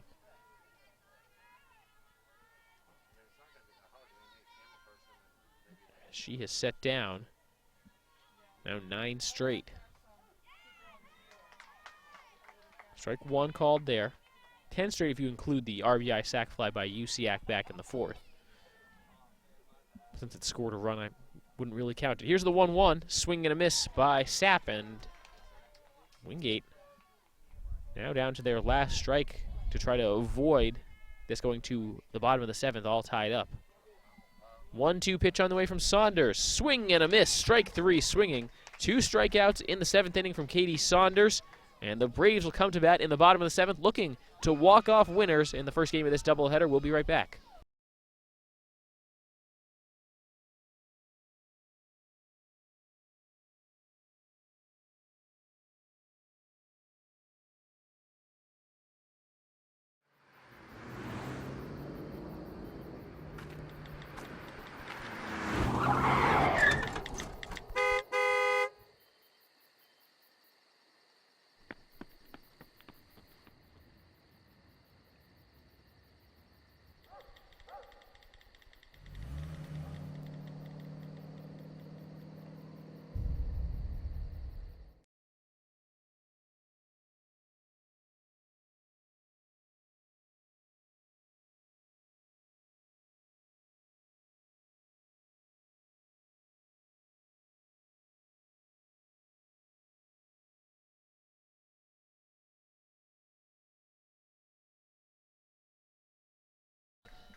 Eight, 9, and 1 due up for UNCP in the bottom of the 7th inning.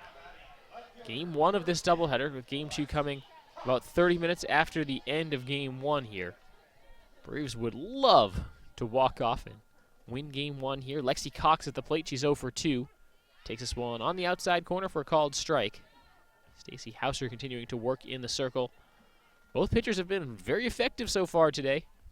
5 hits for the Bulldogs to get their 2 runs. 6 hits for the Braves for their 2 runs. Neither team with an error either. The 0-1, low and inside. Cox, Davis, and then back to the top of the order with Jamie Johnson for UNCP this inning.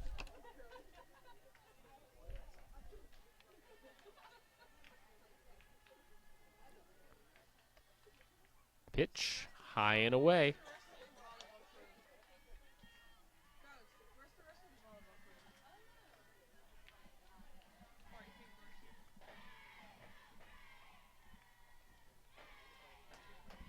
Hauser ready, 2-1 pitch on its way. Swung on, grounded to third. Good pick by Durant, the throw to first, and there's one away. Lexi Cox can't get on base to lead off the inning. Let's see what Morgan Davis can do in the number 9 spot.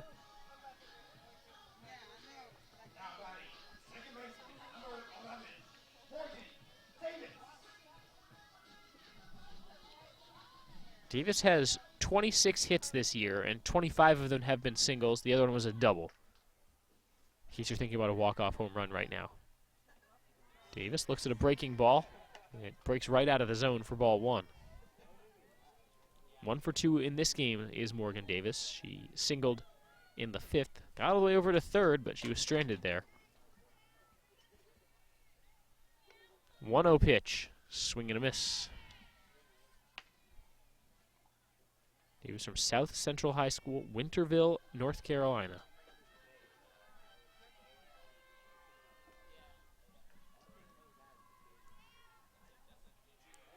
One.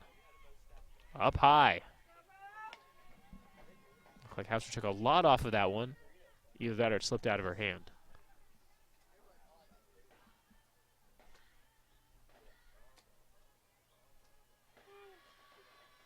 The 2-1 delivery.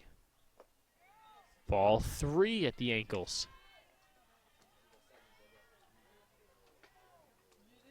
1 out, bases empty, bottom of the 7th inning in a tie ball game. Davis swings, grounds this one to first. Usiak takes it herself to tag the bag, and there's 2 away.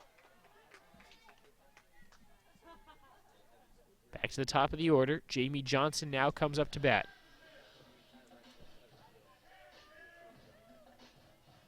Now batting, third baseman, number 18, Jamie Johnson.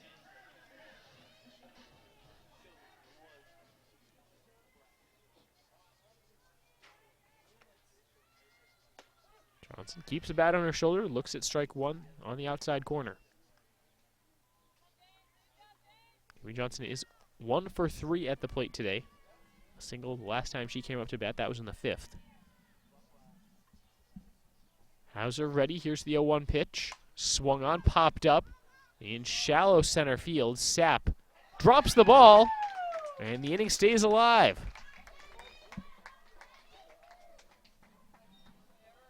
They will score that an error on the center fielder, Naomi Sapp, who couldn't come up with the catch that would have sent us to extra innings.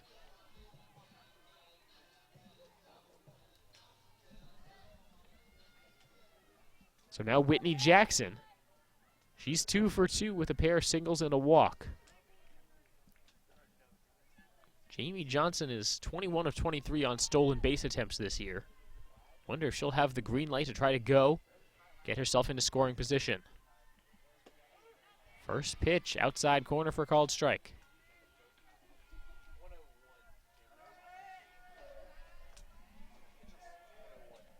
That was the 101st pitch of this game by Stacey Hauser. Here's the 0-1 delivery, swinging and a miss by Whitney Jackson. Hauser threw 133 pitches yesterday and picking up the win in Game 1 against Coker. Here's the 0-2. It's low, trying to steal, and the throw gets into center field. Jamie Johnson has second base. Ball 1 was called. So now the game-winning run is on second base. Whitney Jackson digs back in. Softball pitch count and trying to think about pitcher's rest, it works a lot differently than baseball because of the underhand versus overhand motion. The 1-2 pitch swung on, hit in the air, dropping into center field. Trying to score is Johnson. The throw, she's in, and the Braves win. A walk-off winner for UNCP on the single into center field. Whitney Jackson comes up with the game-winning hit, and the Braves defeat the Wingate Bulldogs 3-2 in Game 1. What a finish to this one. And you know the Bulldogs are thinking, what if? Because there was an error by Sapp in center field in the previous at-bat, and then Jamie Johnson came around to score with 2 outs. 3-2 is your final as the Braves improve to 21-1 on the year. Wingate drops to 22-11. Game 2 coming up in about 30 minutes. This is UNCP Braves softball. My name is Cameron Songer. Stay with us. We'll be back in a little bit for Game 2 of this doubleheader, but the Braves will enjoy this one for the time being.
Welcome back to LRA Field, Brave Nation.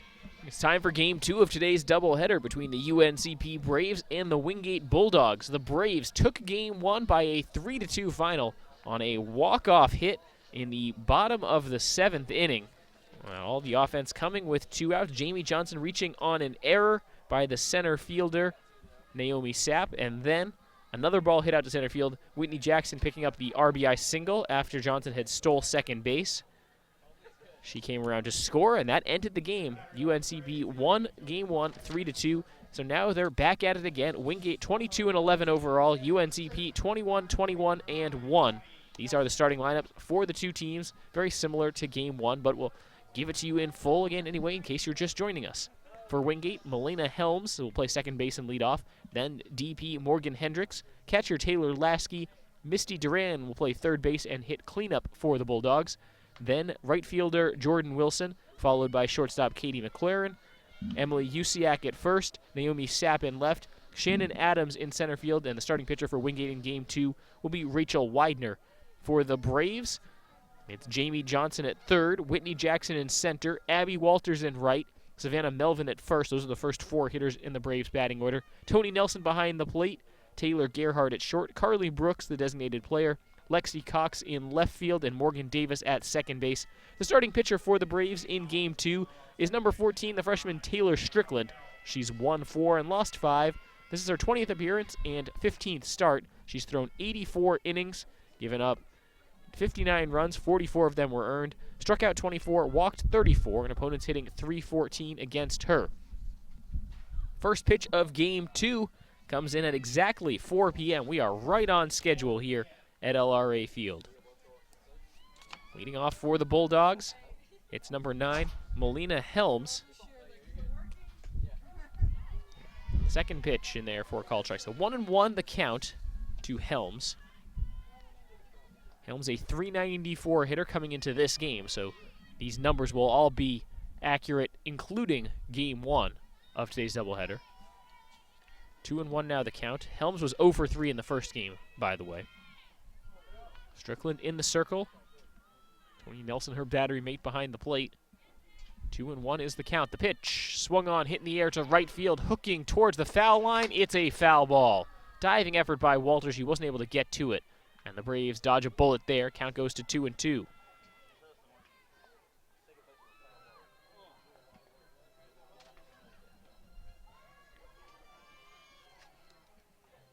Just getting underway in the second game of this doubleheader. The leadoff hitter in this game is Melina Helms. She's facing a 2-2 count against starting pitcher Taylor Strickland. The pitch. Strike 3 looking. Ring her up, and she'll go take a seat. 1 batter, 1 strikeout, and Taylor Strickland starts this game off with a bang.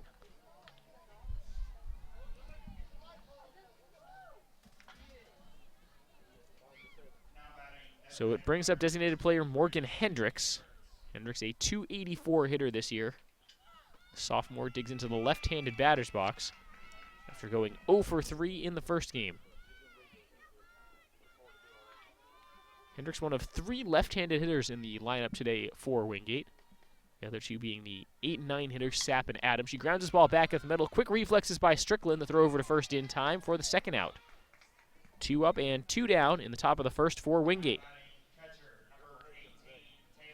Our officiating crew, by the way, today, behind the plate is Doug Spate, and in the infield, Tommy Lewis. These are the same umpires we had for the first game.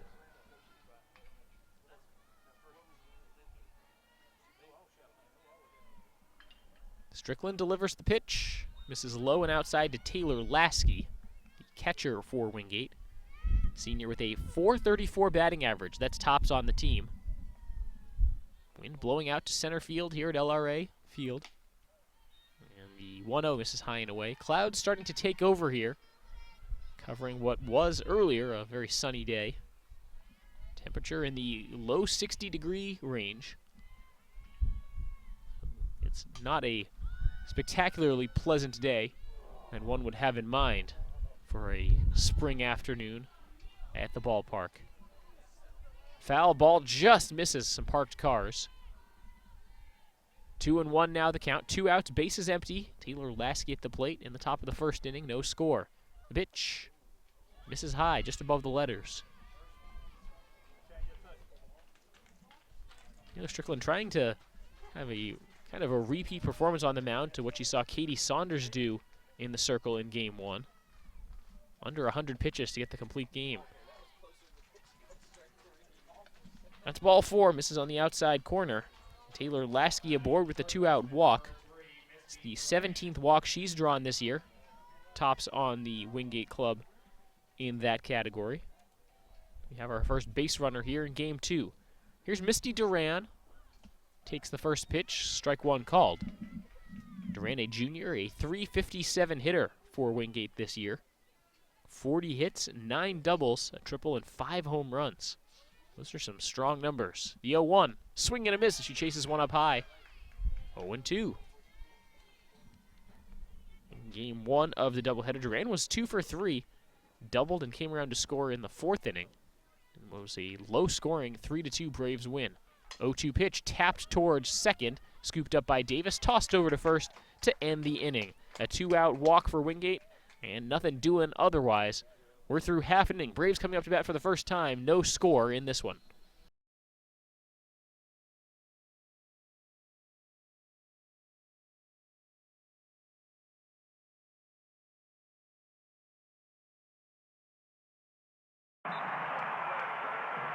What you've gained as a student will be just as important to you as what you did as a player. As long as you know that you made the effort to do the best of which you're capable, there's no failure. Success on 3. There are over 400,000 NCAA student athletes. And just about all of us will be going pro in something other than sports.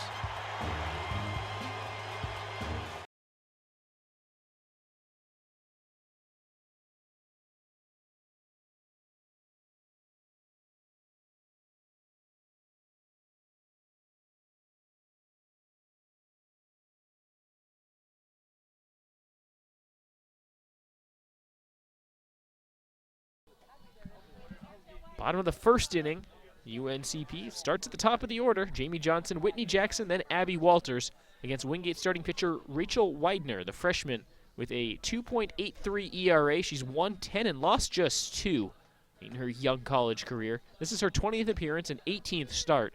She has 11 complete games under her belt, 94 innings pitched. Opponents hitting just .240 against her. She struck out 81 and walked just 35 in those 94 innings. Those are some very good numbers for a freshman right-handed pitcher. Rachel Widener will see if the Braves are able to get to her quicker than they were against Game 1 starter Stacy Hauser. But it doesn't matter how quickly you get to the pitcher as long as you win. I think that's something that UNCP head coach Brittany Bennett would say. She's in her 3rd season coaching the Braves, by the way, and Wingate's head coach Laney Schaefer is in her 4th season. So here's Jamie Johnson to lead things off. She's hitting .366 this year. Started all 43 games thus far for the Braves.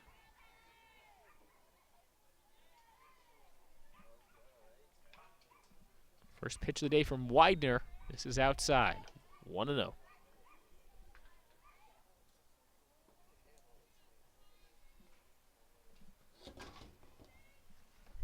Next pitch, skied out towards center field. The wind blowing it around. Adams makes the catch in center field. The one defensive change for Wingate between Game 1 and Game 2 is that they swapped their left fielder and center fielder. Sapp was in center field in Game 1. She's now in left. Adams moving from left to center. And that's because one of the most important plays of that first game was a 2-out dropped fly ball in center field by Sapp that allowed Johnson to reach. Now this ball hit into center field by Whitney Jackson. This time it drops in for a hit. So they put the ball in similar spots, but this one on a little bit more of a line. Whitney Jackson on base with the Braves' first hit and the game's first hit. And it brings up Abby Walters. Not wasting much time. The Braves swinging early in counts to get things started against Wingate's Rachel Widener. First pitch high and away. Looked like almost a pitch out there had been called for Wingate. Try to keep an eye on Whitney Jackson, but she wasn't going. Swung on, fouled back into the net. 1-1 now the count on Abby Walters. Walters, the Braves' top hitter by batting average, .419 this year. 30 runs batted in, also is the team leader in that category. She's tied for the team lead with 5 home runs. This one gets away from Lasky. No throw down to second. Whitney Jackson slides in safely.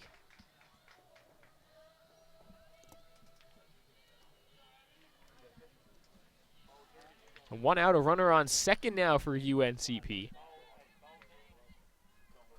And it would be something the Braves would like to see, is less of a close game. They would rather win by more than a run. Of course, they'll take a narrow victory. Anytime you have the opportunity to score the first run, claim the early momentum, force the other team to play from behind, that's the goal. Reiser misses high and away. Count goes full to Abby Walters. Walters just 4 walks this season. Has been hit by a pitch once. She likes to swing away. 3-2. Swings, grounds this one towards second. Scooped up by Helms. The throw to first gets Walters at first base, but Whitney Jackson advances to third on the ground out. 2 away now, and a runner on third for UNCP. It will be Savannah Melvin to try to drive home the game's first run. Melvin does have 18 runs batted in this year, 3 home runs, 3 doubles, and a triple among her 29 hits. Her batting average at .252 right now.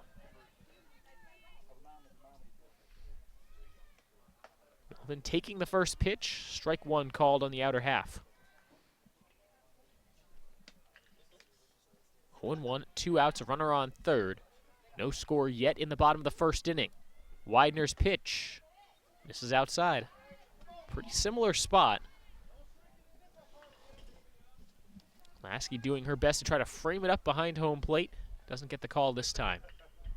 Here's the 1-1. This one is called a strike. 1 ball, 2 strikes to Savannah Melvin.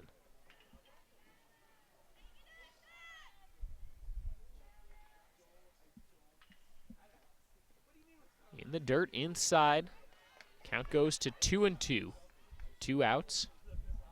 With the first run of the game potentially standing on third base for UNCP. Widener comes set, the pitch, swung on, grounded to short. McLaurin charges, the throw to first is in time, and the Braves not able to plate that first run. We're through 1 inning at LRA Field, no score between the Braves and Bulldogs.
Jordan Wilson will lead off for Wingate in the top of the second inning. She'll be followed by Katie McLaurin and Emily Usiak. It'll be the 5, 6, and 7 hitters in the Bulldog batting order. We'll reset the UNCP defense for you. It's the exact same defensive alignment as they used in Game 1 of the doubleheader. Cox, Jackson, and Walters in the outfield from left to right. Then in the infield, Johnson over at third, Gerhardt at short, Davis at second. First baseman is Melvin. It's Nelson behind the plate. In the circle for Game 2 today for UNCP is Taylor Strickland. Pair of freshmen starting Game 2 of this doubleheader. First pitch swung on line to second, and Davis hauls it in for the first out. 1 pitch, 1 out, and that's good, efficient work in the circle by Taylor Strickland, trusting her defense to make some nice plays, and that's exactly what Morgan Davis was able to do. So Katie McLaurin now comes to the plate. And she's not an easy out. 372 batting average this year. First pitch called a strike to her. You'd look at it and say Jordan Wilson isn't an easy out either. She's up over 350, but lined out on the first pitch she saw. Now McLaurin gets a hold of this ball out to left center field, and it's out of here. Home run for Katie McLaurin, and Wingate has the game's first run. It's 1-0. Solo shot for Katie McLaurin, her 4th of the season, and her 2nd today after she had a solo home run in Game 1.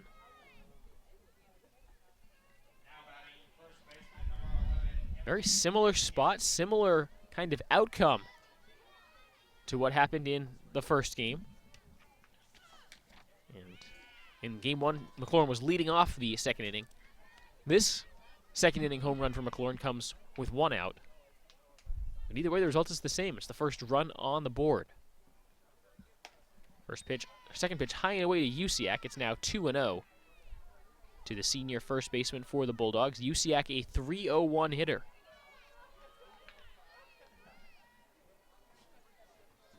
Strickland's next pitch fouled straight up in the air behind home plate. Nelson keeps the mask on, makes the catch, and there's 2 away.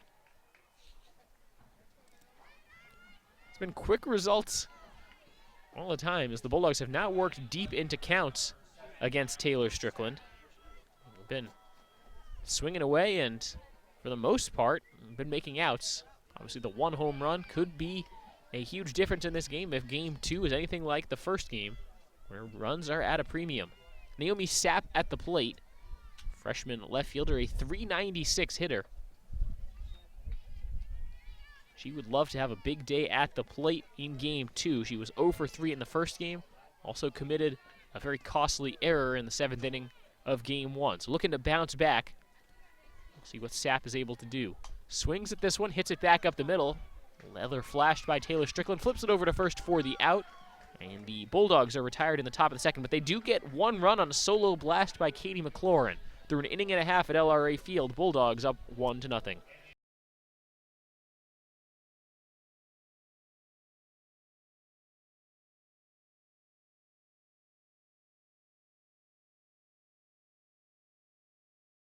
We often get the question, where does the money go?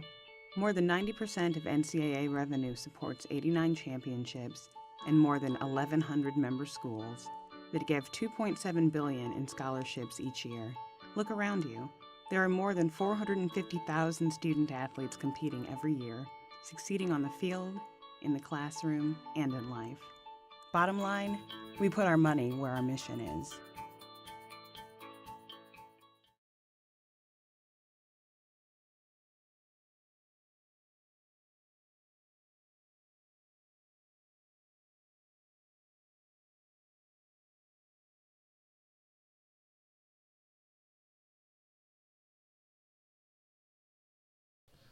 Five, 6, and 7 do up this inning for the Braves. Nelson, Gerhardt, and Brooks to bat for the Braves in the second inning as they trail the Wingate University Bulldogs 1-0.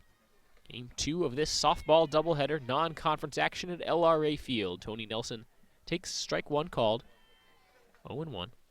Nelson, a sophomore, .328 hitter, and a key cog in what the Braves do on both defense and offense. Fouls this one off to the right side. Just a bit foul. It trickles towards the corner. 0-2 now the count to Tony Nelson. 39 hits, 7 doubles, and 2 home runs for the Braves catcher. Widener ready for the pitch. This one swung on, grounded to third. Charging it is Duran. The throw to first does get Nelson, and she is the first out of the inning. Taylor Gerhardt now comes up for the black and gold. She's moved down in the batting order from Game 1. She was the number 4 hitter in the first game. They moved her to the 6th spot here in Game 2. Brittany Bennett didn't like what Gerhardt was bringing at the plate in the first game. She went 0 for 2 and then was pinch hit for her 3rd time up by Smith. Smith wasn't able to get the job done. She struck out. So Gerhardt back into the starting lineup. She swings and fouls this one off to the right side, evens up the count at 1-1. Gerhardt, when things are going right, she's a great hitter. Hitting .293 right now. 36 hits, 5 doubles, a triple, and 5 home runs. She is certainly capable of coming up with big hits. The 1-1. Called a ball.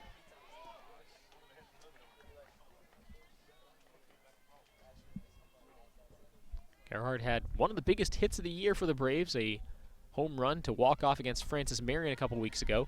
She fouls this one off to the right side, out of play. 2-2, 1 out, and the base is empty. Breeze picking up, blowing straight out to center field. Widener's pitch chopped down the third base line, and it scoots foul. A lot of spin on that one. It's a nice bounce for Gerhardt. Her at bat will stay alive.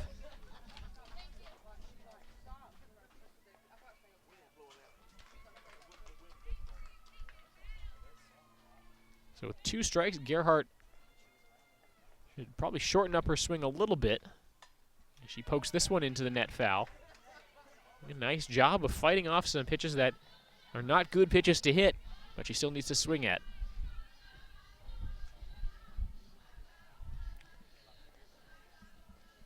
Wingate came in with a 5-game winning streak. The Braves snapped it with a win in Game 1. As the Braves have now won 3 straight. 2-2 pitch misses high on Gerhardt. Full count now to the Braves shortstop. Braves split a doubleheader Sunday. As Gerhardt pops this one up into right field, it's caught by Wilson on the run for the second out. They split against Georgia College on Sunday, swept the doubleheader against Augusta on Monday, playing today, non-conference against Wingate, and then they'll be back at home over the weekend with Peach Belt Conference opponents, Flagler on Friday afternoon, and number 17 Armstrong State on Saturday night. All those games available right here on the Braves YouTube channel. Carly Brooks swings through this one and misses. Brooks' batting average sits at 104 right now. I'd like the opportunity to bring that up with some good at-bats here today. In Game 2, she's the designated player in today's Braves lineup. Takes this one at the letters, strike 2 called. Very quickly, Rachel Widener works ahead in the count. 1-0 Bulldogs lead. Here in the bottom of the second inning. Widener comes set, delivers. This one grounded towards second. Bobbled briefly by Helm. She gets control, then tosses it to first for the out. 1-2-3 go the Braves in the second inning. Through 2 in Pembroke. It's a 1-0 Wingate lead.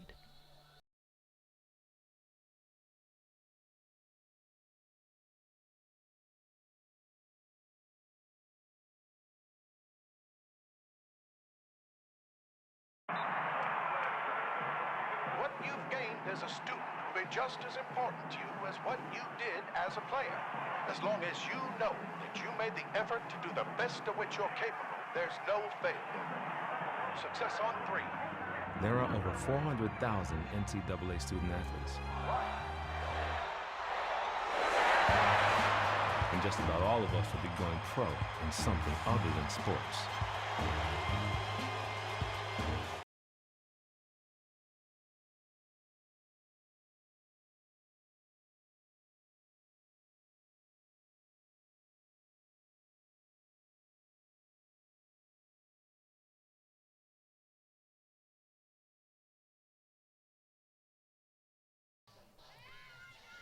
Wingate will start the third inning with the bottom of their batting order and then back up to the top. It'll be 9-1-2 with Adams, Helms, and Hendricks due up this inning to face UNCP starting pitcher Taylor Strickland. Wingate has the lead as we get rolling here into the top of the third inning at LRA Field on the campus of UNC Pembroke. I'm Cameron Songer, and I want to say thank you so much for joining us today for this doubleheader between the Braves and Bulldogs. Shannon Adams leads off for Wingate. Swings at the first pitch, grounds it to second. Scooped up by Davis and gets the throw over to first just in the nick of time. Another one pitch, one out kind of sequence. Shannon Adams, the .253 hitting senior, is retired. Back to the top of the order we go. Melina Helms The Concord, North Carolina native and a transfer from USC Upstate digs into the right-handed batter's box. Swings at the first pitch. It's grounded to short. Gerhardt to first in time. 2 away. Well, if you're looking for a quick game, that's the way to do it. Swing early in the count. Put it in the infield and let your defense do the work. Taylor Strickland likes what she's been seeing from her teammates right now. This pitch swung on, hit in the air towards left center field. This one drops as Hendricks deposits it into the left center field gap. This is trouble for the Braves. Throw coming in towards third base as she slides in. Safe. It's a triple for Morgan Hendricks.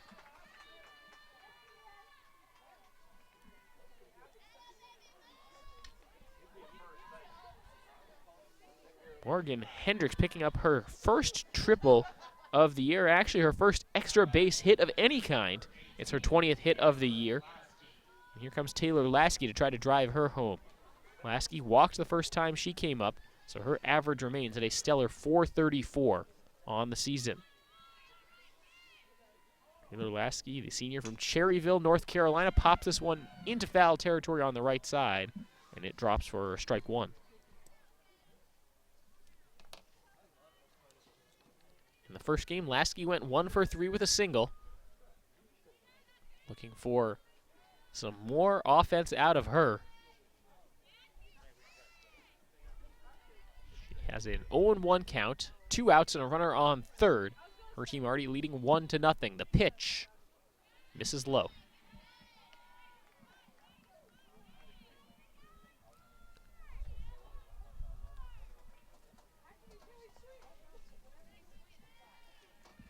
Strickland's ready. Here's the 1-1.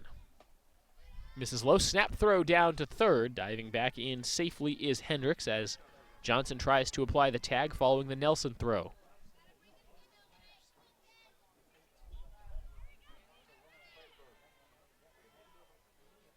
Two-one pitch from Strickland. Called ball 3. It's pretty close, just below the knees. Plate umpire Doug Spate making the call there. The 3-1. Poured in there, strike 2. Full count to Taylor Lasky. Misty Duran is waiting on deck for Wingate if they keep this inning alive with 2 outs. Payoff pitch. Strike 3 looking. And Wingate leaves a runner on third in the third inning. They're not able to add to their 1-0 lead. Through 2.5 in Pembroke, Braves trail by 1.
Bottom of the third, the Braves trailing the Bulldogs 1-0 in what's been, much like the first game, a low-scoring defensive affair and a quick game at that as well. It's not as cold as it was in, say, February or early March, but it is certainly not warm today either. First pitch temperature for Game 1 was 61 degrees, and it hasn't gotten any warmer since then with the sun ducking behind some clouds. Lexi Cox leads off for the Braves to start the third. She'll be followed by Morgan Davis, then back to the top of the order with Jamie Johnson.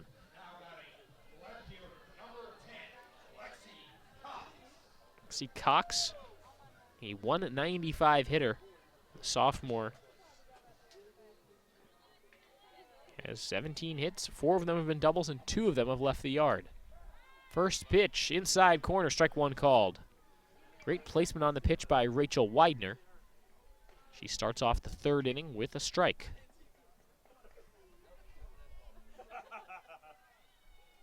Oh, 1 offering. Strike 2 called. High and a little bit outside. Too much so for Lexi Cox to want to pull the trigger. Cox was 0 for 3 in the first game. Still looking for her first hit of the afternoon. Fights this one off. It's back to the pitcher in the air and caught by Widener for the first out.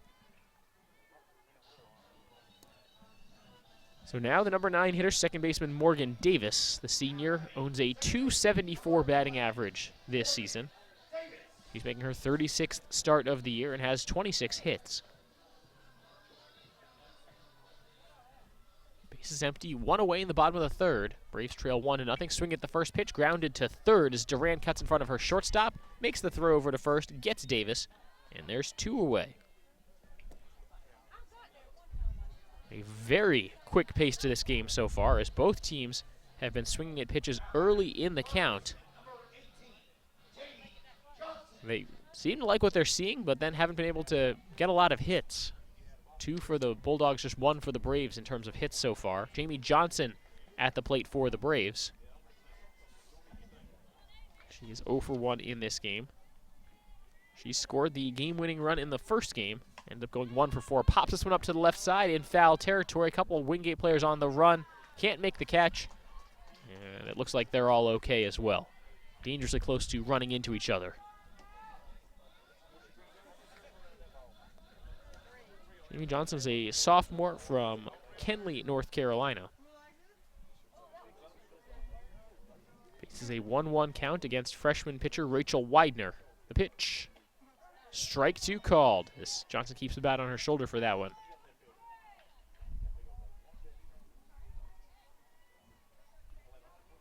The pitch. Swung on, grounded foul to the left side. Over towards the Braves dugout. It missed the home team dugout and just bounced off the wall. But those kinds of hits can be problematic.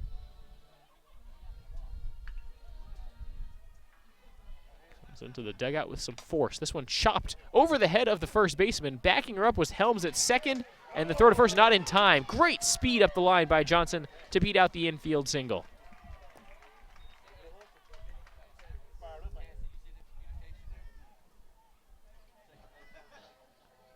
That's why you don't give up on a play, regardless of how well you think you hit it or not.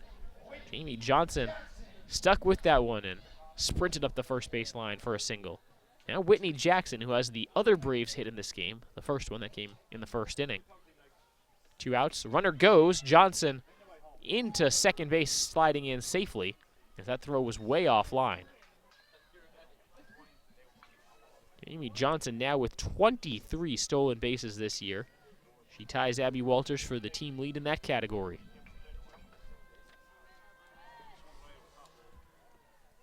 Whitney Jackson at the plate. Farmville, North Carolina native. Looks at this one low and inside. Count even at 1-1.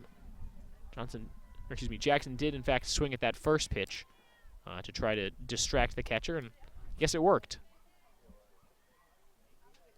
1-1 pitch. Swung on, chopped foul. But the Braves have a runner in scoring position with 2 away. In a close, low-scoring game like this, it's hard to ask for too much more. Abby Walters waits on deck. 1-2 pitch. Swung on, fouled away, behind third base again. Seen a lot of Braves hits go out that direction. Have not seen many opposite field kind of hits for either team, really. 1-2. Strike 3 looking. Rachel Widener gets her first strikeout, and it comes at an important time. Keeps the Braves off the board. Through 3 innings, 1-0. Wingate has the lead. We'll be right back.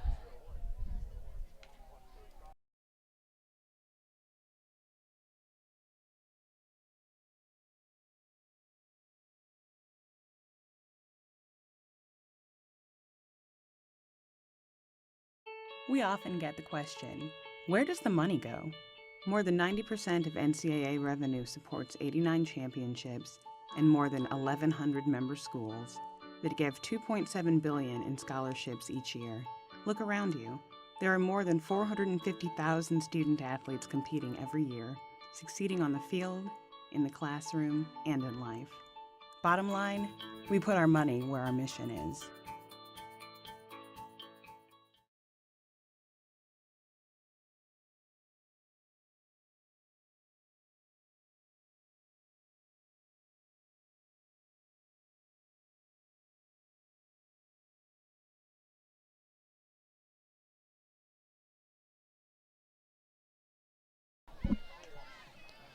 Top of the fourth inning on the campus of UNC Pembroke. We're at LRA Field. UNCP Braves softball action. Doubleheader. This is game 2. The Braves take on the Wingate University Bulldogs. The Braves won the first game on a walk-off, 3-2. So the Bulldogs looking to salvage a split against their rivals. Taylor Strickland in the circle for UNCP. She'll face Misty Duran, Jordan Wilson, and Katie McLaurin here in the fourth inning. Strickland's first pitch is low, and Duran keeps the bat on her shoulder. Wingate has swung at the first pitch a very high percentage of the time. And they've, by and large, put it in play. This one fouled off into the net. 1-1 now the count. Strickland has 2 strikeouts so far. One came to the first batter she faced, and the other one came to the most recent batter she faced. So bookending her first 3 innings of work with strikeouts. One bad pitch that Katie McLaurin was able to knock over the wall for the game's only run, a solo home run that came with 1 out in the second inning. So the Bulldogs have the 1-0 lead, looking to add to it here in the fourth. 1-2 the count to Misty Duran. Strickland's pitch swung on, grounded to short, scooped up by Gerhardt. The throw in time. Wingate thought they had that one beat out. Misty Duran just not quite quick enough up the first base line off the laser throw from Taylor Gerhardt. Here's Jordan Wilson, transfer from USC Upstate. He's 0 for 1 in this game. Takes strike 1 here. Wilson's been in right field all day for the Bulldogs, went 0 for 3 in the first game. Here's the 0-1. Swings, fouls it back. 0-2.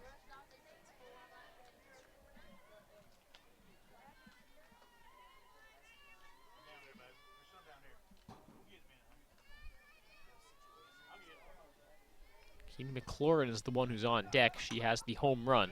This ball popped out to right field. Going opposite field with it was Wilson. Can't get the job done as Walters squeezes for out number 2. So here's Katie McLaurin. She has been on fire today. She was 2 for 3 with a solo home run in the first game. She's 1 for 1 with a solo home run here in the second game. The junior from nearby Laurinburg, North Carolina, taking on the Braves. And the Braves haven't been so happy to see her. 1-0 as the first pitch misses outside by Strickland. The pitch. This one's low.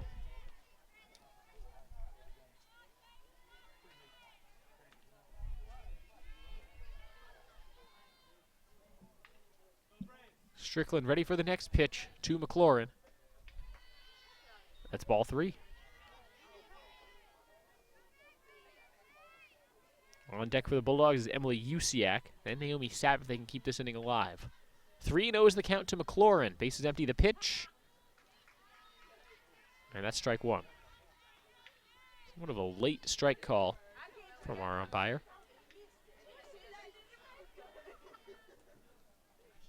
The 3-1. That's strike 2. McLaurin hasn't swung the bat at all. This will be the 6th pitch she faces this at bat. Count is full. Strickland delivers. Swung on, crushed to left field. It's another home run for Katie McLaurin. Her 3rd home run today. Her 2nd of this game. And it's 2-0. She could just do this all herself. 2 home runs in the game for Katie McLaurin, who, remember, before today, had just 2 home runs this season. She has 3 this afternoon. Wingate now up 2-0. Well, I'll tell you who the player of the game has been for Wingate. They're the player of the day. The game ball should go to. It's Katie McLaurin. Here's Emily Usiak now. She swings at the first pitch. Maybe didn't mean to. She checked her swing. It's a foul ball.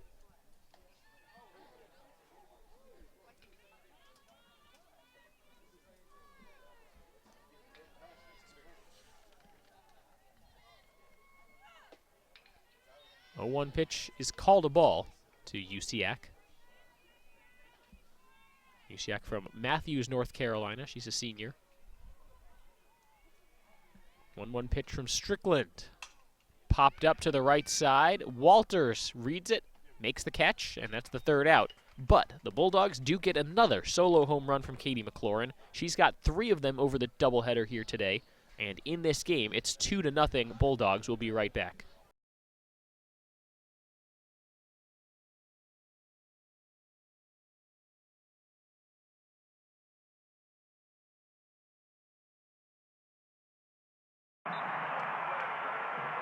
What you've gained as a student will be just as important to you as what you did as a player.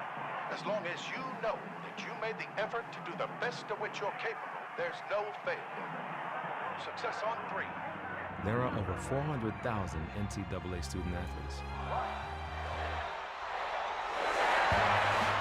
And just about all of us will be going pro in something other than sports.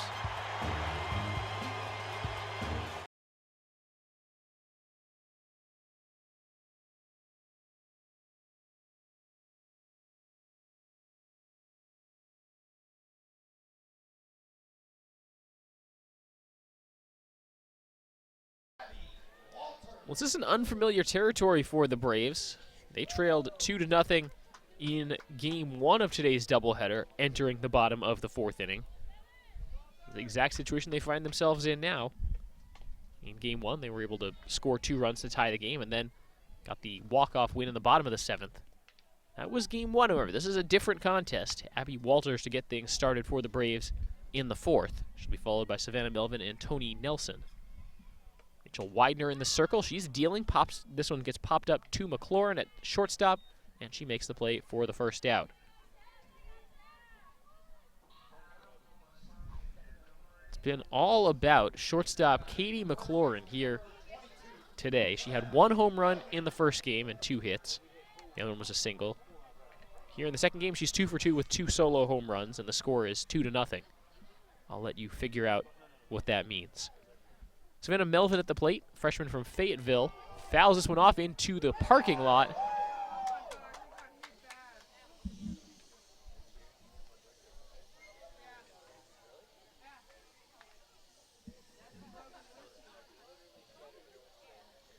And it sounds like that foul ball shattered someone's windshield. Well, there's a big sign that says park here at your own risk. That's what can happen. Melvin now faces an 0-2 count. I wonder if she's aware of what happened to that car.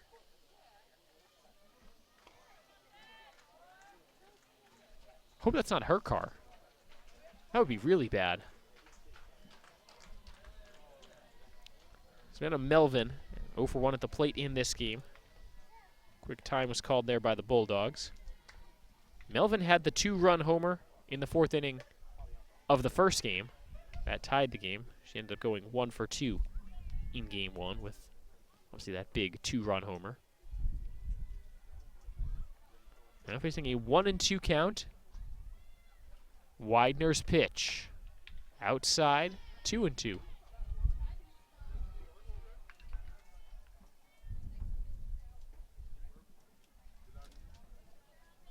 Melvin at the plate. Nelson on deck in the Braves' half of the 4th. The pitch swung on, laced down the first base line, but foul.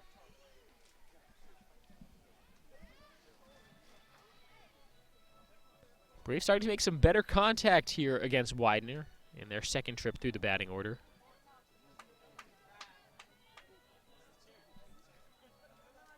The Braves with 2 hits so far, 1 from each of their top 2 hitters in the batting order. Here's the 2-2. Swing and a miss. Strike 3. The throw goes down to first for good measure. But Melvin is retired.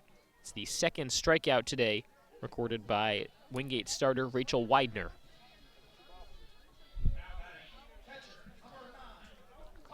Here's Tony Nelson, sophomore from Bear Creek, North Carolina. Digs into the right-handed batter's box with the Braves down 2-0 in the fourth inning.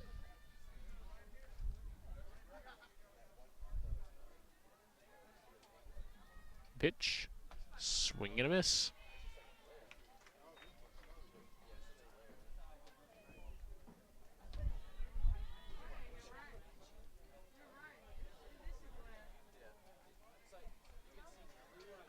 The 0-1 popped up to the right side. It does get onto the roof of the visitor dugout and bounces out of play.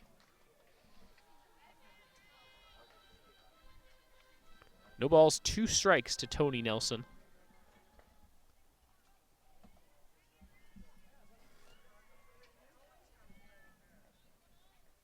Base is empty in the bottom of the fourth. The pitch swung on, fouled off as Nelson just got a piece of it into the backstop.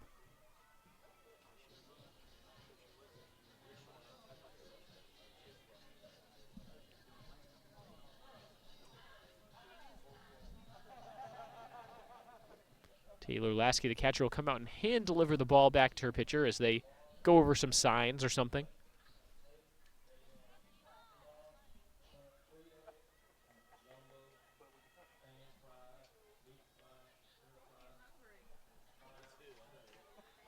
No balls, 2 strikes, 2 outs. Bases empty, bottom of the fourth inning. Braves trail 2-0. The rise pitch misses high from Widener.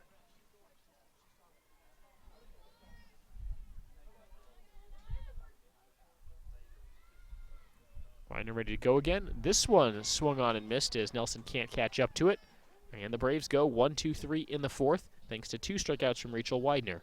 Through 4 innings at LRA Field, it's 2-0 Wingate.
Wingate will start the 5th inning with their number 8 hitter Naomi Sapp, then number 9 hitter Adams, then back to the top of the order with Helms as the top of the 5th inning about to get underway at LRA Field on the campus of UNC Pembroke. I'm Cameron Songer. Thank you so much for joining us. UNCP Braves softball, a doubleheader in non-conference competition as the Braves host the Wingate Bulldogs from just around the corner, Wingate, North Carolina.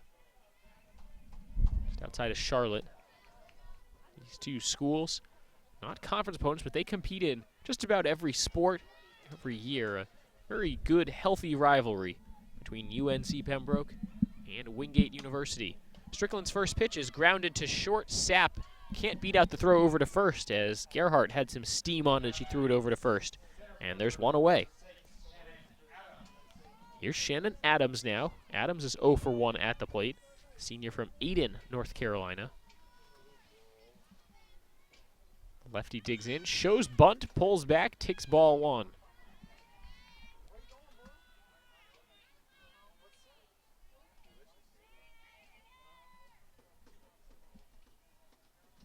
Strickland's next pitch catches the outside corner for a called strike.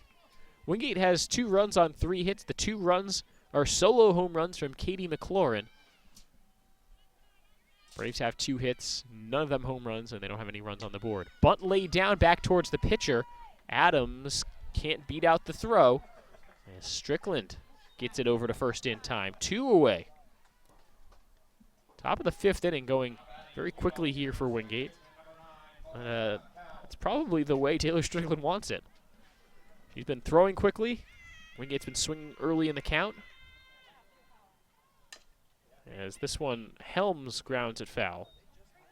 Melina Helms 0 for 2 at the plate in this game. She was 0 for 3 in game number 1.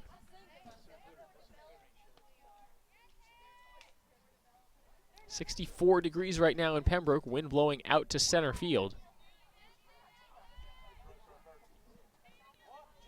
There's some rain in the forecast, but not until overnight hours here in Pembroke.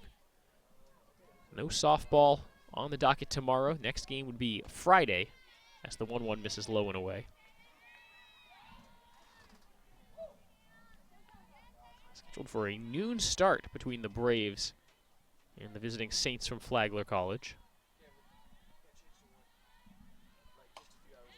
Check that now, a 1 o'clock start for the game against Flagler. This one fouled off. 2-2 now the count to Melina Helms.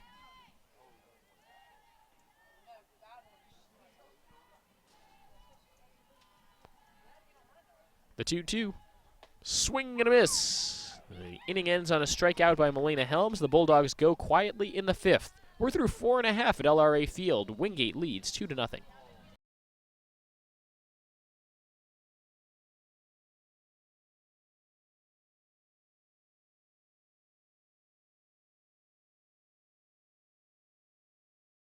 We often get the question, where does the money go?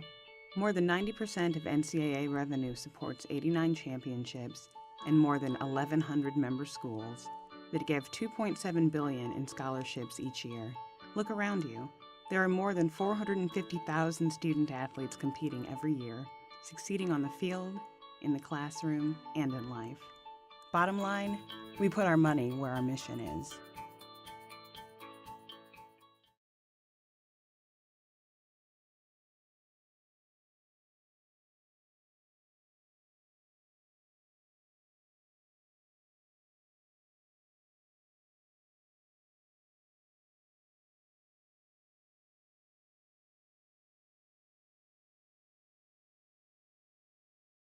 UNCP, as they take a look at the scoreboard right now, see themselves trailing 2-0.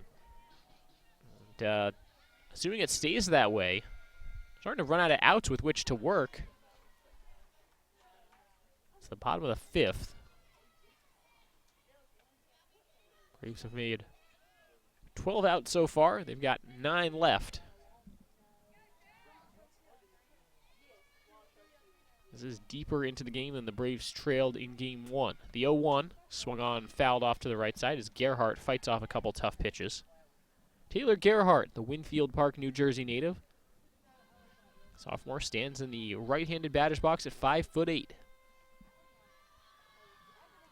She flew out her first time up. Rachel Widener in the circle. This pitch comes inside on Gerhardt and hits her on the arm. But they'll say she went around on it and she strikes out. Let's see if Brittany Bennett has anything to say about that. Apparently not. Apparently Gerhardt did go around, and so she strikes out. 4th strikeout of the game by Rachel Widener. And that kind of sums up how this game has gone for the Braves. A hot shot hit to third base, an amazing stop by Duran, and Brooks is out on the sensational defensive play by Duran. Misty Duran, the quick throw. That was just a bang-bang play. There was not really much Brooks could do with that. She hit it pretty well to the wrong spot. So 2 away, and Lexi Cox comes to the plate. She looks at a first pitch strike. Lexi Cox from Whispering Pines, North Carolina. 0 for 1 in this game, after going 0 for 3 in game 1 of today's twin bill. The 0-1 misses high.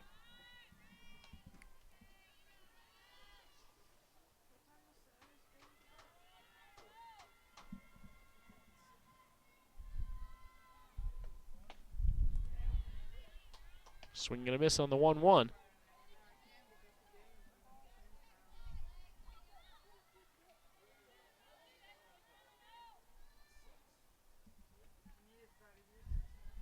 The 1-2. Swing and a miss, and the Braves go 1-2-3 in the 5th. We're through 5 innings here in Pembroke. 2-0, the Bulldogs have the lead. We'll be back right after this.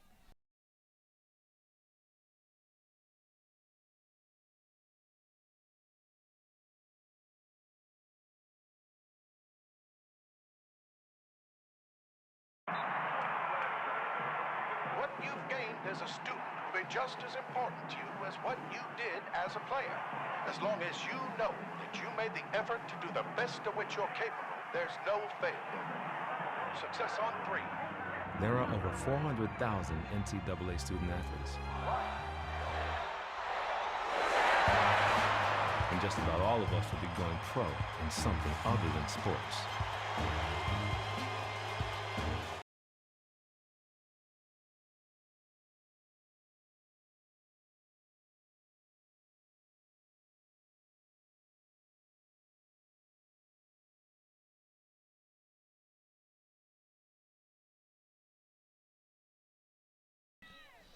Top of the 6th, this game moves right along.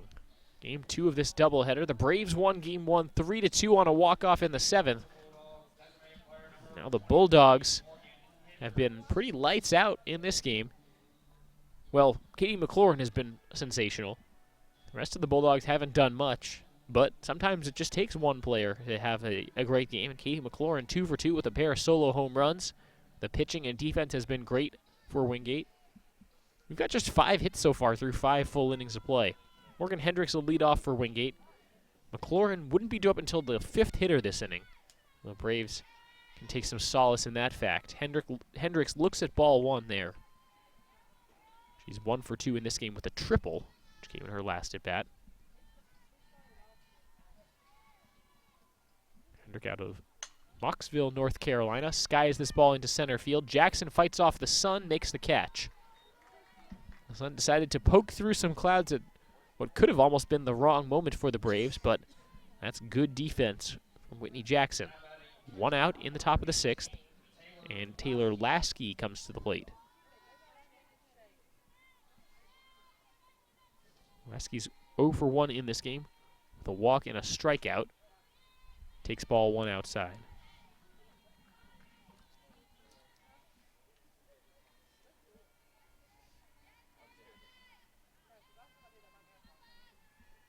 The 1-0. Misses low and away. 2 balls, no strikes to Taylor Lasky, the Wingate catcher. She's at the plate with 1 out, the base is empty, and a 2-0 Wingate lead in the top of the 6th. The pitch, high and away, 3-0. Lasky singled in her first at-bat in Game 1. Since then has been neutralized by UNCP's pitching. Freshman Strickland on the 3-0 pitch. That's a 4-pitch walk issued to Taylor Lasky. So she's walked twice in this game now. And with 1 away, Misty Duran comes to the plate. Duran 0 for 2 in this contest.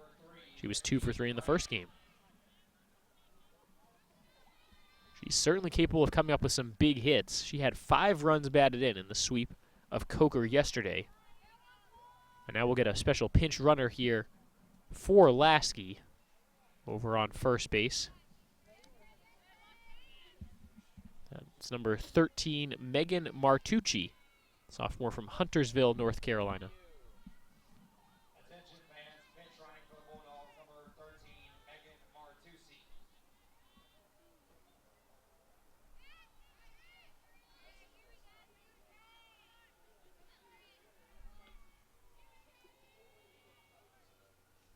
Martucci will take over on first. This is the special pinch runner rule. Still at the plate is Duran. She fouls this off.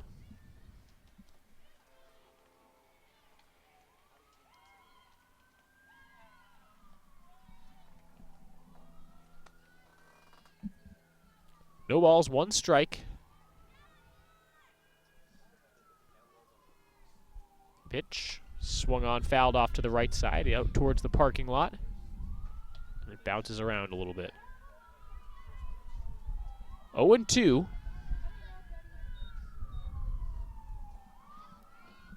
Duran digs back into the right-handed batter's box. The pitch swung on, fouled off again into the net. Let's see if they let Martucci go here. Usually bring on a pinch runner and tend to be one of the faster players on the team. 0-2. Low and inside. That would have been a nice pitch to try to go on. Snap throw goes back over to first. She's back in safely.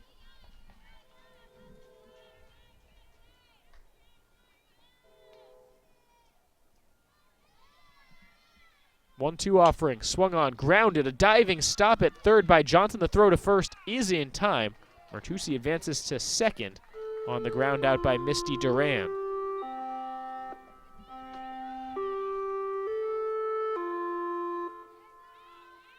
Five o'clock alarm sounds at UNCP. 2 away in the top of the sixth. It's Jordan Wilson to the plate. She's 0 for 2 in this one. Strickland's pitch is grounded right back to her. The toss to first in time, on target. And despite the walk, Wingate can't do anything in the sixth. To the bottom of the sixth will go. Braves still trailing in this one 2-0.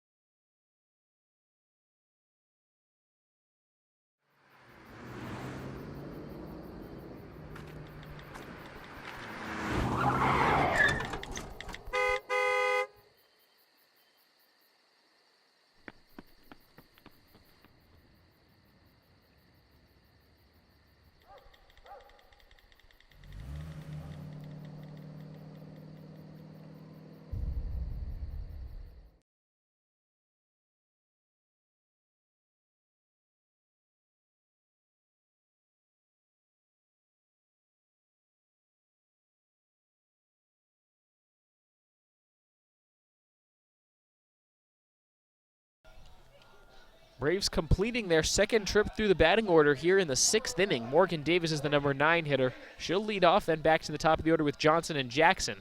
UNCP trails Wingate 2-0 in Game 2 of this doubleheader after the Braves took Game 1 3-2. So Wingate's been consistent in scoring 2 runs per game. It's been the Braves' bats that have taken a little bit longer to get going here. This one popped up into foul territory and on the left side, and it drops for a strike 1 against Morgan Davis. Davis, a senior from Winterville, North Carolina. Still in the circle for the Bulldogs, it's freshman number 4, Rachel Widener. Greenville, North Carolina.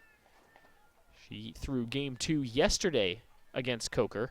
Got the complete game shutout, although it was just 5 innings of work. This one lined just fair along the line, and it drops in. Morgan Davis has a hit, and the Braves have a leadoff base runner. Morgan Davis comes up with a nice base knock. Put it in a very good spot. She was 1 for 3 in the first game. She's 1 for 2 now in this one. And we go back to the top of the order with Jamie Johnson. Braves pull even in the hit column, 3-3. Now Jamie Johnson at the plate. Swings, pops this one up. This just barely leaves the infield. Coming in from center field is Adams. She makes the catch. And there's 1 away in the Braves' half of the sixth. Brings up Whitney Jackson. Runner on first, 1 out. Bottom of the sixth inning, Braves trail by 2. Jackson had the Braves' first base hit, and she hits this ball well out towards left center field on the run. The catch made by Adams right near the wall. Tough break there for the Braves, as Jackson gave that ball a ride, but to the deepest part of LRA Field. And the wind wasn't really blowing particularly hard to help her there. So 2 away, Abby Walters comes to the plate. And a runner still over on first base in the form of Morgan Davis. Walters is 0 for 2 in this contest. Fouls this one off behind home plate and out of play. A junior from Bladenboro, North Carolina. Abby Walters. There's a little bit of everything for the Braves. She's been in right field for them throughout today's action, but will also come in and pitch if needed. Strike 2 called on the very edge of the plate there on the outside corner.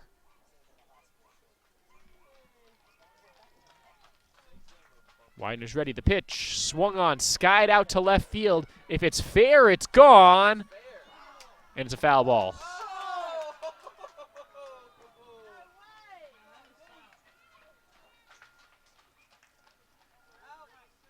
That ball cleared the fence by about 20 feet. And Brittany Bennett disagrees with the call. A very, very, very long foul ball from Abby Walters.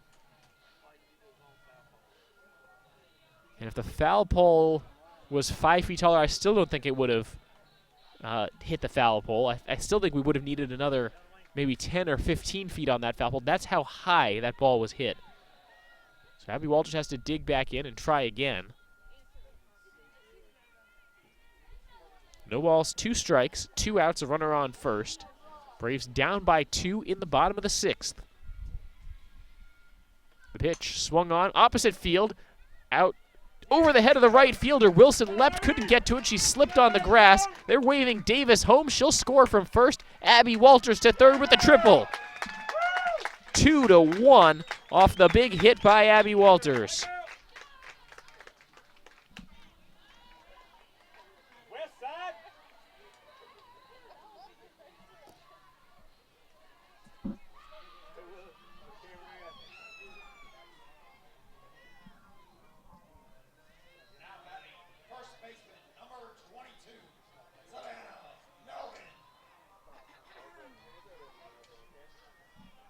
So Savannah Melvin now with a tying run on third. She swings and hits this ball in the air to right field. Wilson gets under this one, makes the catch. And the Braves unable to plate that run. But they do cut the deficit in half. After 6 innings, Wingate leads 2-1.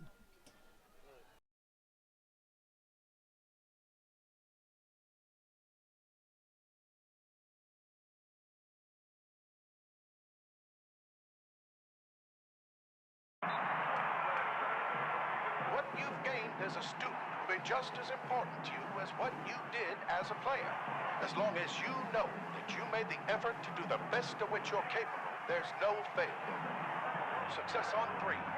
There are over 400,000 NCAA student athletes. And just about all of us will be going pro in something other than sports.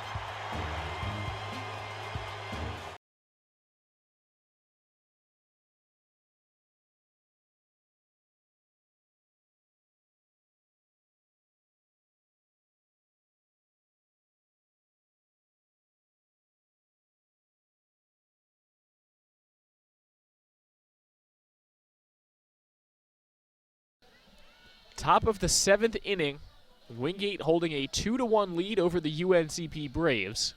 This is game 2 of the doubleheader. The Braves won the first game 3-2. And it's been a quick affair. These games really just speeding right by. Both teams swinging early in counts. A lot of balls flying to the outfield. And 2 of them going over the fence. Both of them come off the bat of Katie McLaurin. She leads off here in the 7th. So Wingate will try to add some insurance to their lead. McLaurin, Usiak, and Sapp due up here in the 7th inning.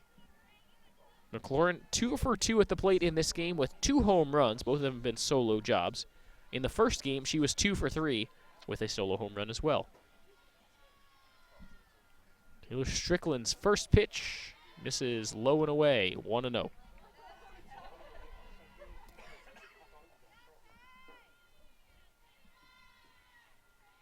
Strickland's next pitch misses low.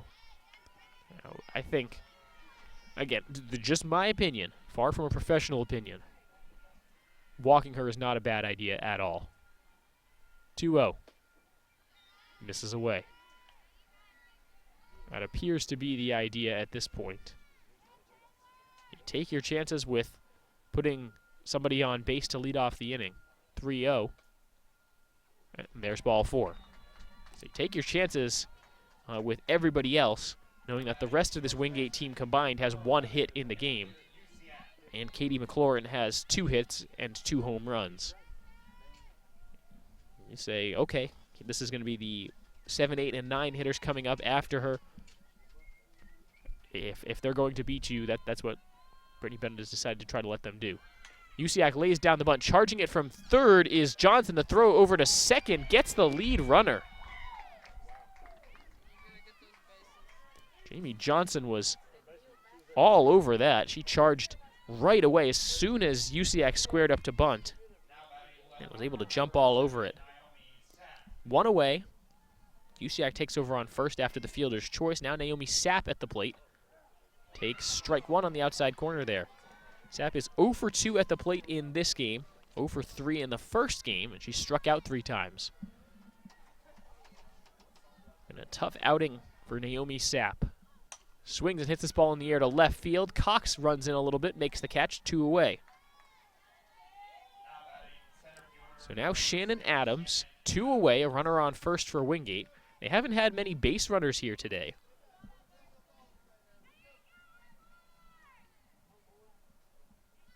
Just 1 base runner in every inning, except the 5th when they went 1, 2, 3.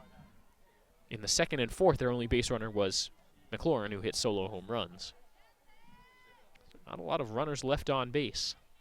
The 0-1 offering. Misses outside. Shannon Adams, the center fielder today for Wingate here in the second game. She started the first game in left field, and then her and Sapp switched places defensively for the second game. The 1-1 from Strickland is popped out towards right field.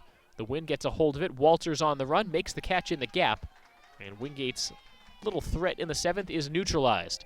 Braves need 1 to tie, 2 to win as we go to the bottom of the 7th. Don't go anywhere. We'll be right back.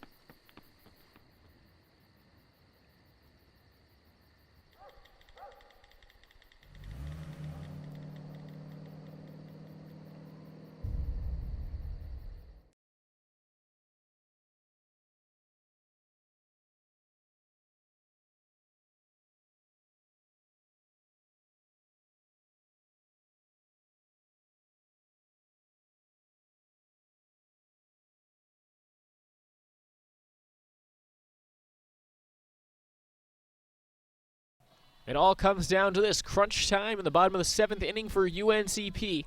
They need 1 to tie and 2 to win here in the bottom of the 7th inning. On the Braves Broadcast Network, I'm Cameron Songer. Thank you for joining us as we wrap up this doubleheader between the Braves and the Bulldogs. Tony Nelson, then Taylor Gerhardt, and Carly Brooks drew up this inning for the Braves against Wingate pitcher Rachel Widener, making her second start in as many days after she had a complete game, 5-inning shutout in the second game of yesterday's doubleheader for Wingate against Coker. They won the first game 6-1, the second game 9-0. Braves coming off a pair of 1-run victories on Monday against Augusta. Braves will be back in action later this week.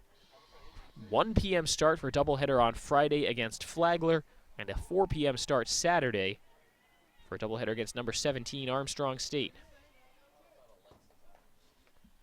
1-1, misses outside.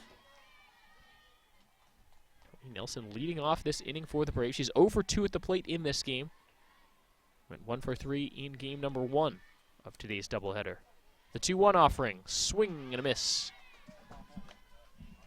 That one just dipped under the bat of Nelson at the last second.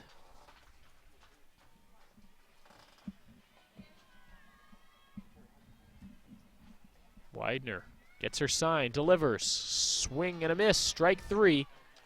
1 away in the Braves' half of the 7th. And it would have been very nice if the Braves could have gotten that leadoff hitter on base.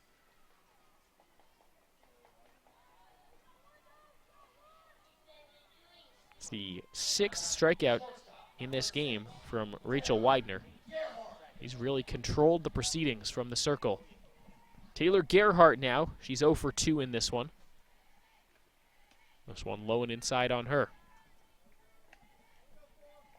Gerhardt out of Winfield Park, New Jersey. 0 for 2 in the first game. 0 for 2 so far in this one. She is absolutely due for a big hit. 293 hitter on the season coming into this game. Now we'll be facing a 2-0 count. Fouls it off.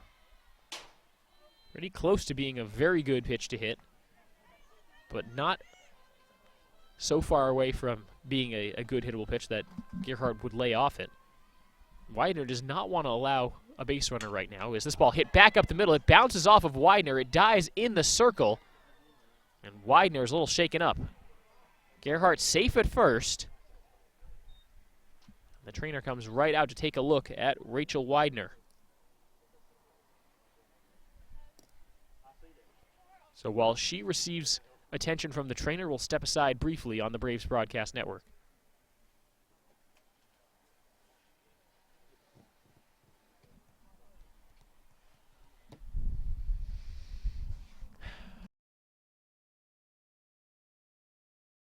We often get the question, where does the money go? More than 90% of NCAA revenue supports 89 championships and more than 1,100 member schools that give $2.7 billion in scholarships each year. Look around you. There are more than 450,000 student athletes competing every year, succeeding on the field, in the classroom, and in life. Bottom line, we put our money where our mission is.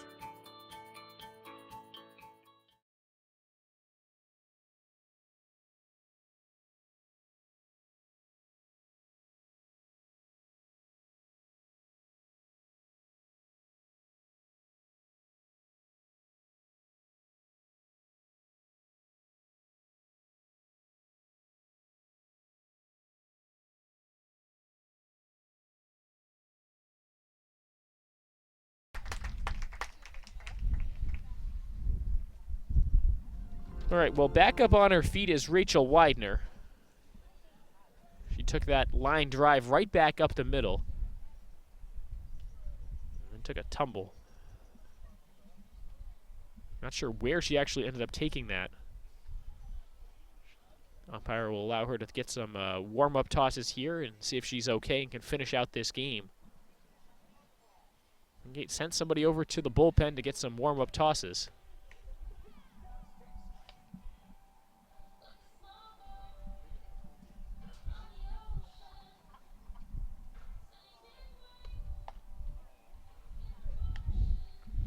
Wingate only lists 2 pitchers on their roster. The other one is Stacy Hauser, who pitched all of game 1.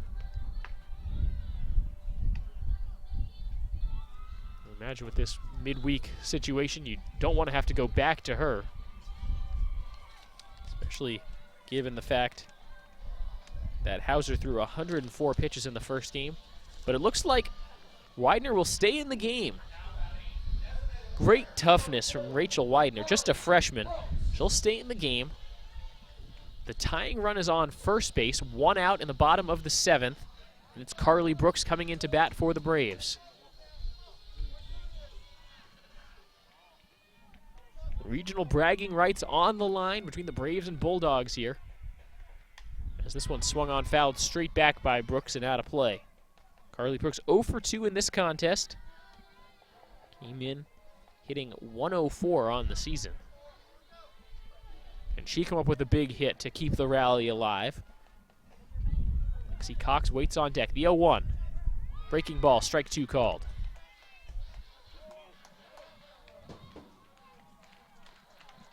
It's Gerhardt on first after that single. He does have 12 stolen bases this year on 14 tries. 0-2 pitch. Tipped foul as Brooks started to go around. Just a check swing as she fouls it off.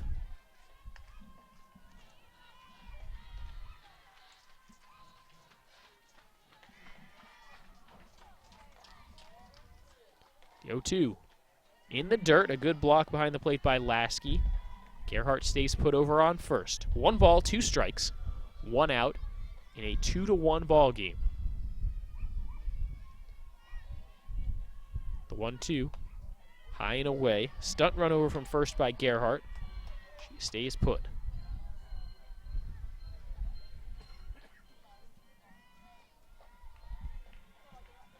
The pitch swung on and missed. Strike three. Brooks can't connect with that one, high and outside. 2 strikeouts this inning now by Widener, and the Bulldogs now just 1 out away from salvaging a split in today's doubleheader. Here's Lexi Cox. Cox is 0 for 2 at the plate in this game. Widener's pitch swung on, hit high in the air towards left center field, going back. It's off the wall on one bounce. Gerhardt trying to score. And she will. No throw, and the Braves have tied the game. 2-2 in the bottom of the 7th as Lexi Cox comes up big. RBI double Lexi Cox. Gerhardt scores from first. We're even at 2. Now the winning run stands on second base for Morgan Davis.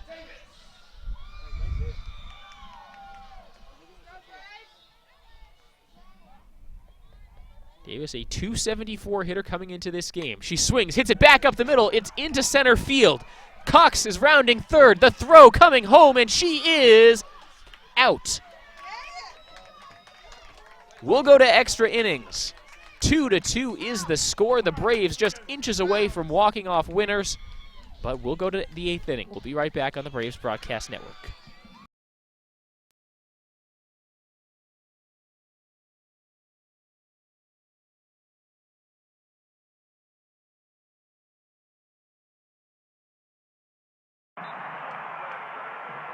What you've gained as a student will be just as important to you as what you did as a player. As long as you know that you made the effort to do the best of which you're capable, there's no failure. Success on 3. There are over 400,000 NCAA student athletes. And just about all of us will be going pro in something other than sports.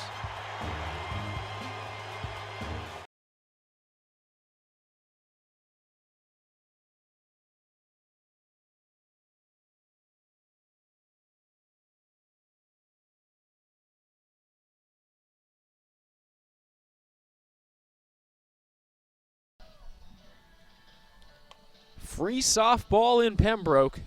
2-2 is the score as we get started in the top of the 8th inning. The Braves got 1 in the 6th and 1 in the 7th. They've been able to tie this game. What a 7th inning that was for the Braves. It all came with 2 outs. Actually, it was a 1-out single by Gerhardt. Then Brooks struck out. An RBI double from Lexi Cox tied it. Davis is singled into center field. Cox tried to score from second. She was thrown out by the center fielder, Adams. That forces an 8th inning of play. Top of the order here for Wingate. It'll be Helms, Hendricks, and Lasky due up this inning for Wingate.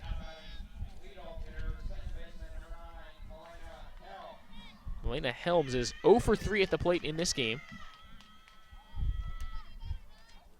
She was also 0 for 3 in the first game. Came in with a .394 average coming into the second game, so she is due for a hit.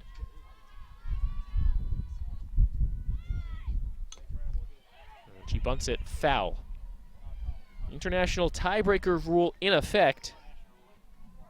Shannon Adams will start on second base for Wingate, as both teams will start the 8th inning with a runner on second base.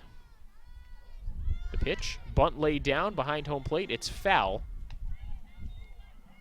Good scoop and throw by Nelson. She was ready to throw over to first to get the out. But now with 2 strikes, the sack bunt not really an option.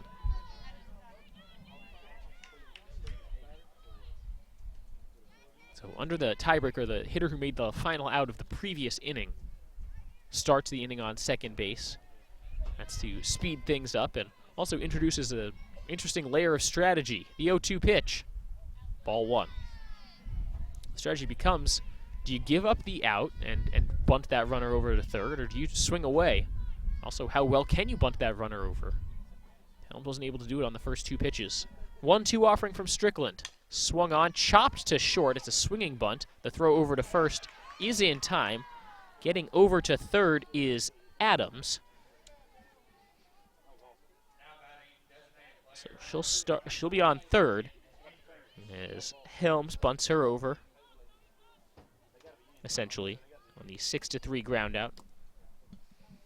Here's Morgan Hendricks with one out and the runner on third, infield in. The pitch swung on, laced into the left center field gap. That drops, and it's trouble for the Braves. Wingate takes the lead as the throw comes into second. Hendricks overran the bag. She gets back in safely. And Wingate jumps out to a 3-2 lead on the RBI double by Morgan Hendricks. Hendricks now 2 for 4 at the plate in the game. She had a triple earlier in this one. Here's Taylor Lasky, 0 for 1. She's walked twice and struck out once. Big inning brewing for the Bulldogs if they can keep it going with the heart of their order. Strickland's pitch catches the outside corner, 0-1.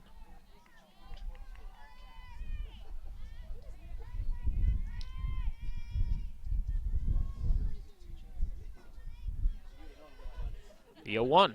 Swung on, grounded to second. On the run, Davis will take it herself.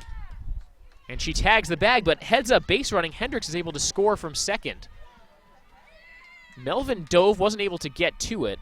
So Davis had to run, tag the base herself. Because she dove to try to touch first base, she wasn't able to get up and throw. So a run scores.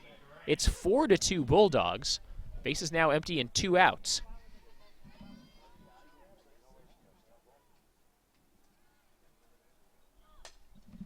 First pitch swinging, grounded to short. Gerhardt, the throw over to first is in time. We'll go to the bottom of the 8th inning. The Braves will have a runner on second to start, but they need 2 runs in the bottom of the 8th inning. We'll be right back.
Here we go with the bottom of the 8th inning.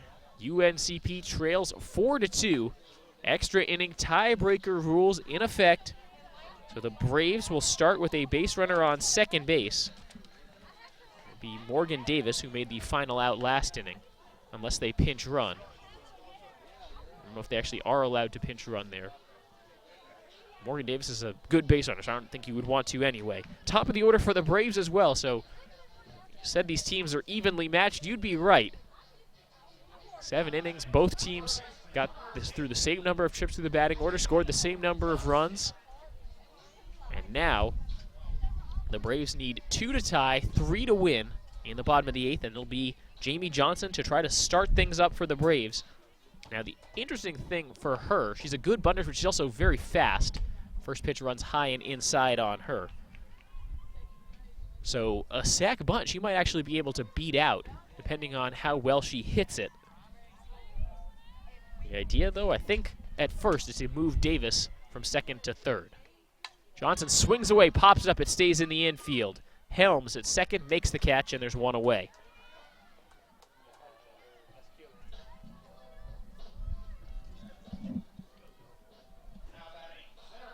So the Braves not able to move the runner on that first batter. Now it's Whitney Jackson to try to get something going. Abby Walters is on deck. Savannah Melvin in the hole as the Braves roll through this inning. First pitch in there for a called strike on the inside corner on Whitney Jackson. Jackson's 1 for 3 at the plate today. Singled her first time up.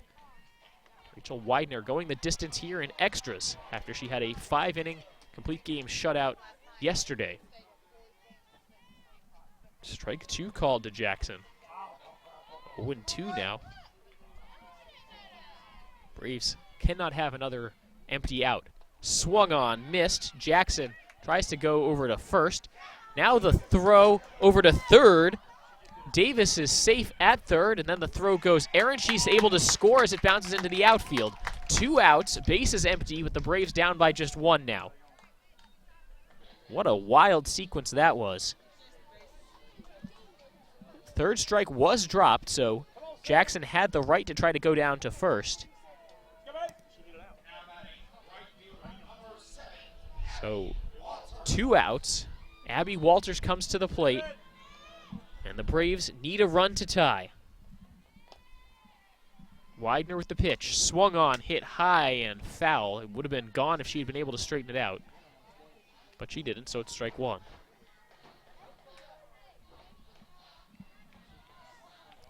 Savannah Melvin on deck if the Braves can keep it going. The pitch to Walters, swung on and missed for strike 2. Abby Walters today 1 for 3 in this game with an RBI triple. And looking back at the first game, she was 0 for 3. Braves down to their final strike. The pitch from Widener is tipped foul. Lasky trying to claim she was able to hang on to it, but it bounced into her mitt. So Walters just staying alive. And you can tell she's smiling about it. She turned at the ump and smiled at that last sequence. This is the biggest moment of the game, and she's smiling. The 0-2 pitch misses high and away.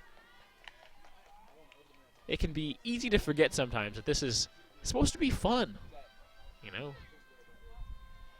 Braves enjoying every minute of this action. The 1-2 pitch, swung on, hit in the air towards right center field. Adams on the run, it's gone! Home run for the Braves! Abby Walters goes yard, and we're tied up at 4.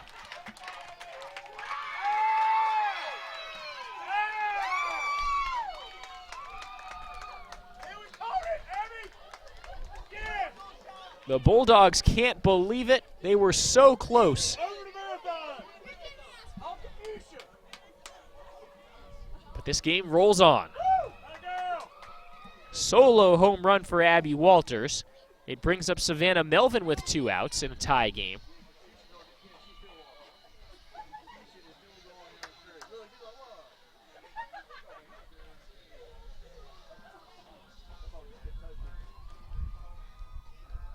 What a fun game this has been. The first game was fantastic. It was a walk-off win for the Braves. This game has exceeded that. Savannah Melvin now, the pitch at the knees for a called strike. Abby Walters. What more can you say? That was so clutch. The 0-1 to Melvin, swung on, grounded to second on a couple bounces played by Helms. The toss to first in time. We'll go to a 9th inning here, tied up at 4 between the Braves and the Bulldogs. We'll be right back.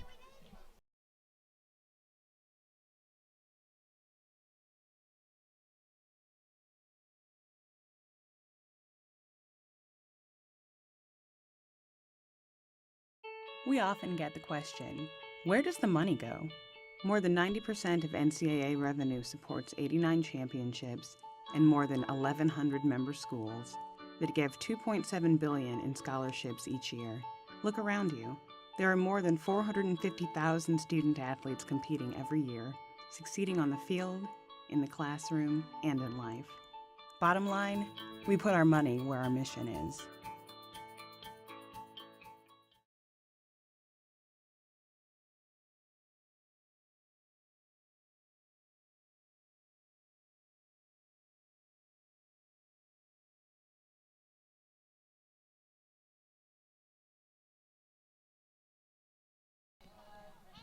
Top of the 9th as we begin our second extra inning of play at LRA Field. 4-4 is the score between the Braves and the Wingate Bulldogs. And the Braves have been playing from behind throughout in this game, showing great resiliency. They have really fought hard. And now they'll have another opportunity to try to win this game. The problem is Wingate is going to bat right now, and they'll start with the runner on second, part of the tiebreaker rules. 2 runs in the 8th inning for both teams.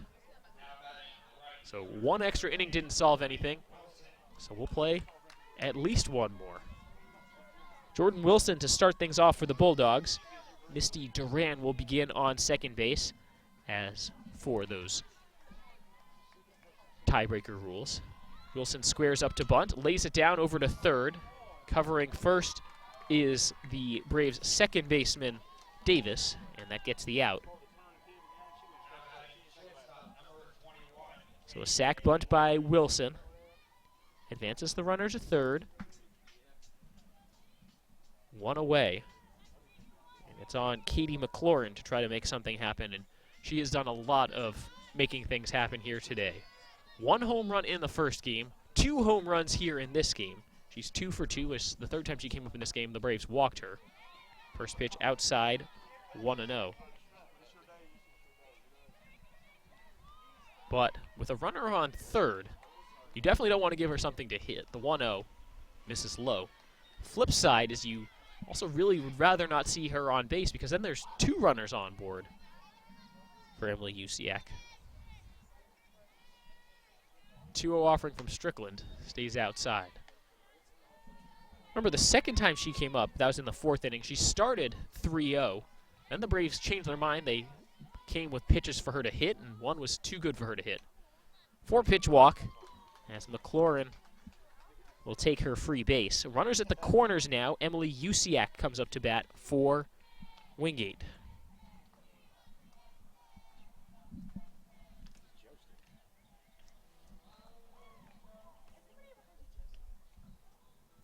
Brittany Bennett talking with her infield in the circle, laying out the strategy here to attack Emily Usiak.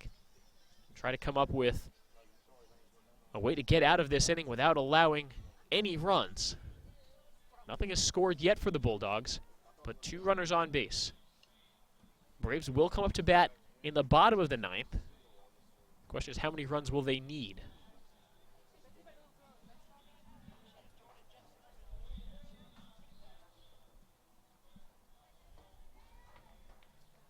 So this little huddle in the circle comes to a close.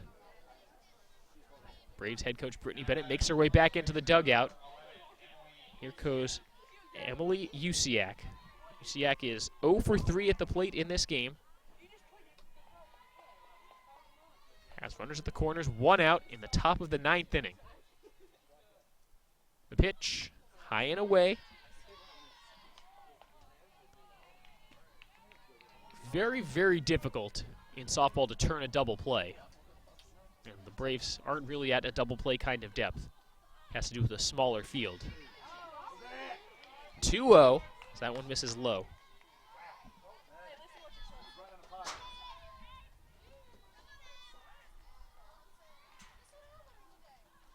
The pitch swung on, hit high in the air to shallow center field. Jackson makes the catch. She'll come up throwing. As the run scores, Duran was able to score, and she did leave early. So the run does not score. Wingate comes up empty in the 9th, and the Braves will come up to bat in the bottom of the 9th in a tie 4-4 game. Here we go.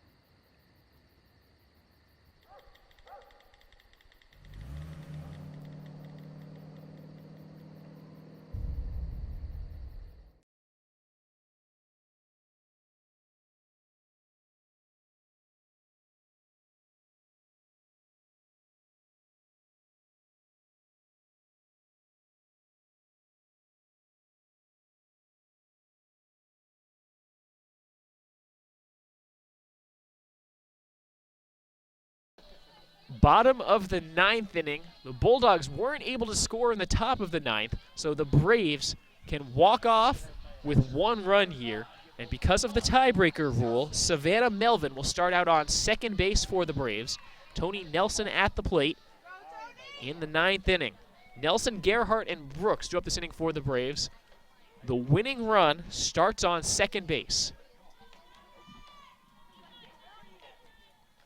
Nelson squares up to bunt, lays it down over towards first. Covering is Helms. They toss it to her for the first out. The sack bunt successful for Tony Nelson, and the winning run now on third base. It brings up Taylor Gerhardt. Gerhardt, who scored the tying run in the 7th after she singled. And she's had more than her share of clutch hits so far this year. Is there another one in that bat? Squares up to bunt. Oh no, the squeeze was on. Sliding back into third. Safe is Melvin. So strike one was called there, I believe, as Taylor Gerhardt offered at it and didn't hit. Brittany Bennett calls time. Gives Taylor Gerhardt a pat on the back. Wingate obviously not expecting that. We were not expecting it. Taylor Gerhardt's a great hitter. And they had the squeeze play on, and she wasn't able to draw contact. So Melvin heads out base running, able to scamper back in. 0-1 the count, 1 out. Let's see if they try it again. Infield in now as they're trying to cut off the run at home plate. 0-1 pitch. Low and inside. Blocked well behind the plate as Lass keeps it from getting past her. It ends up at the feet of Taylor Gerhardt. Winning run on third. Braves looking for the sweep in this doubleheader.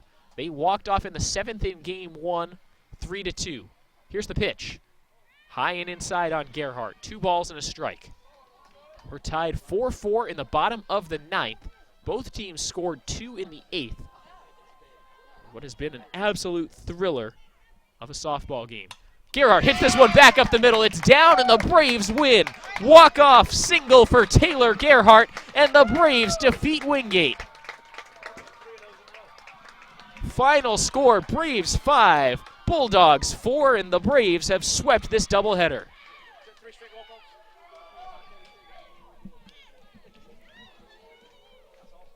Taylor Gerhardt comes through with the RBI single.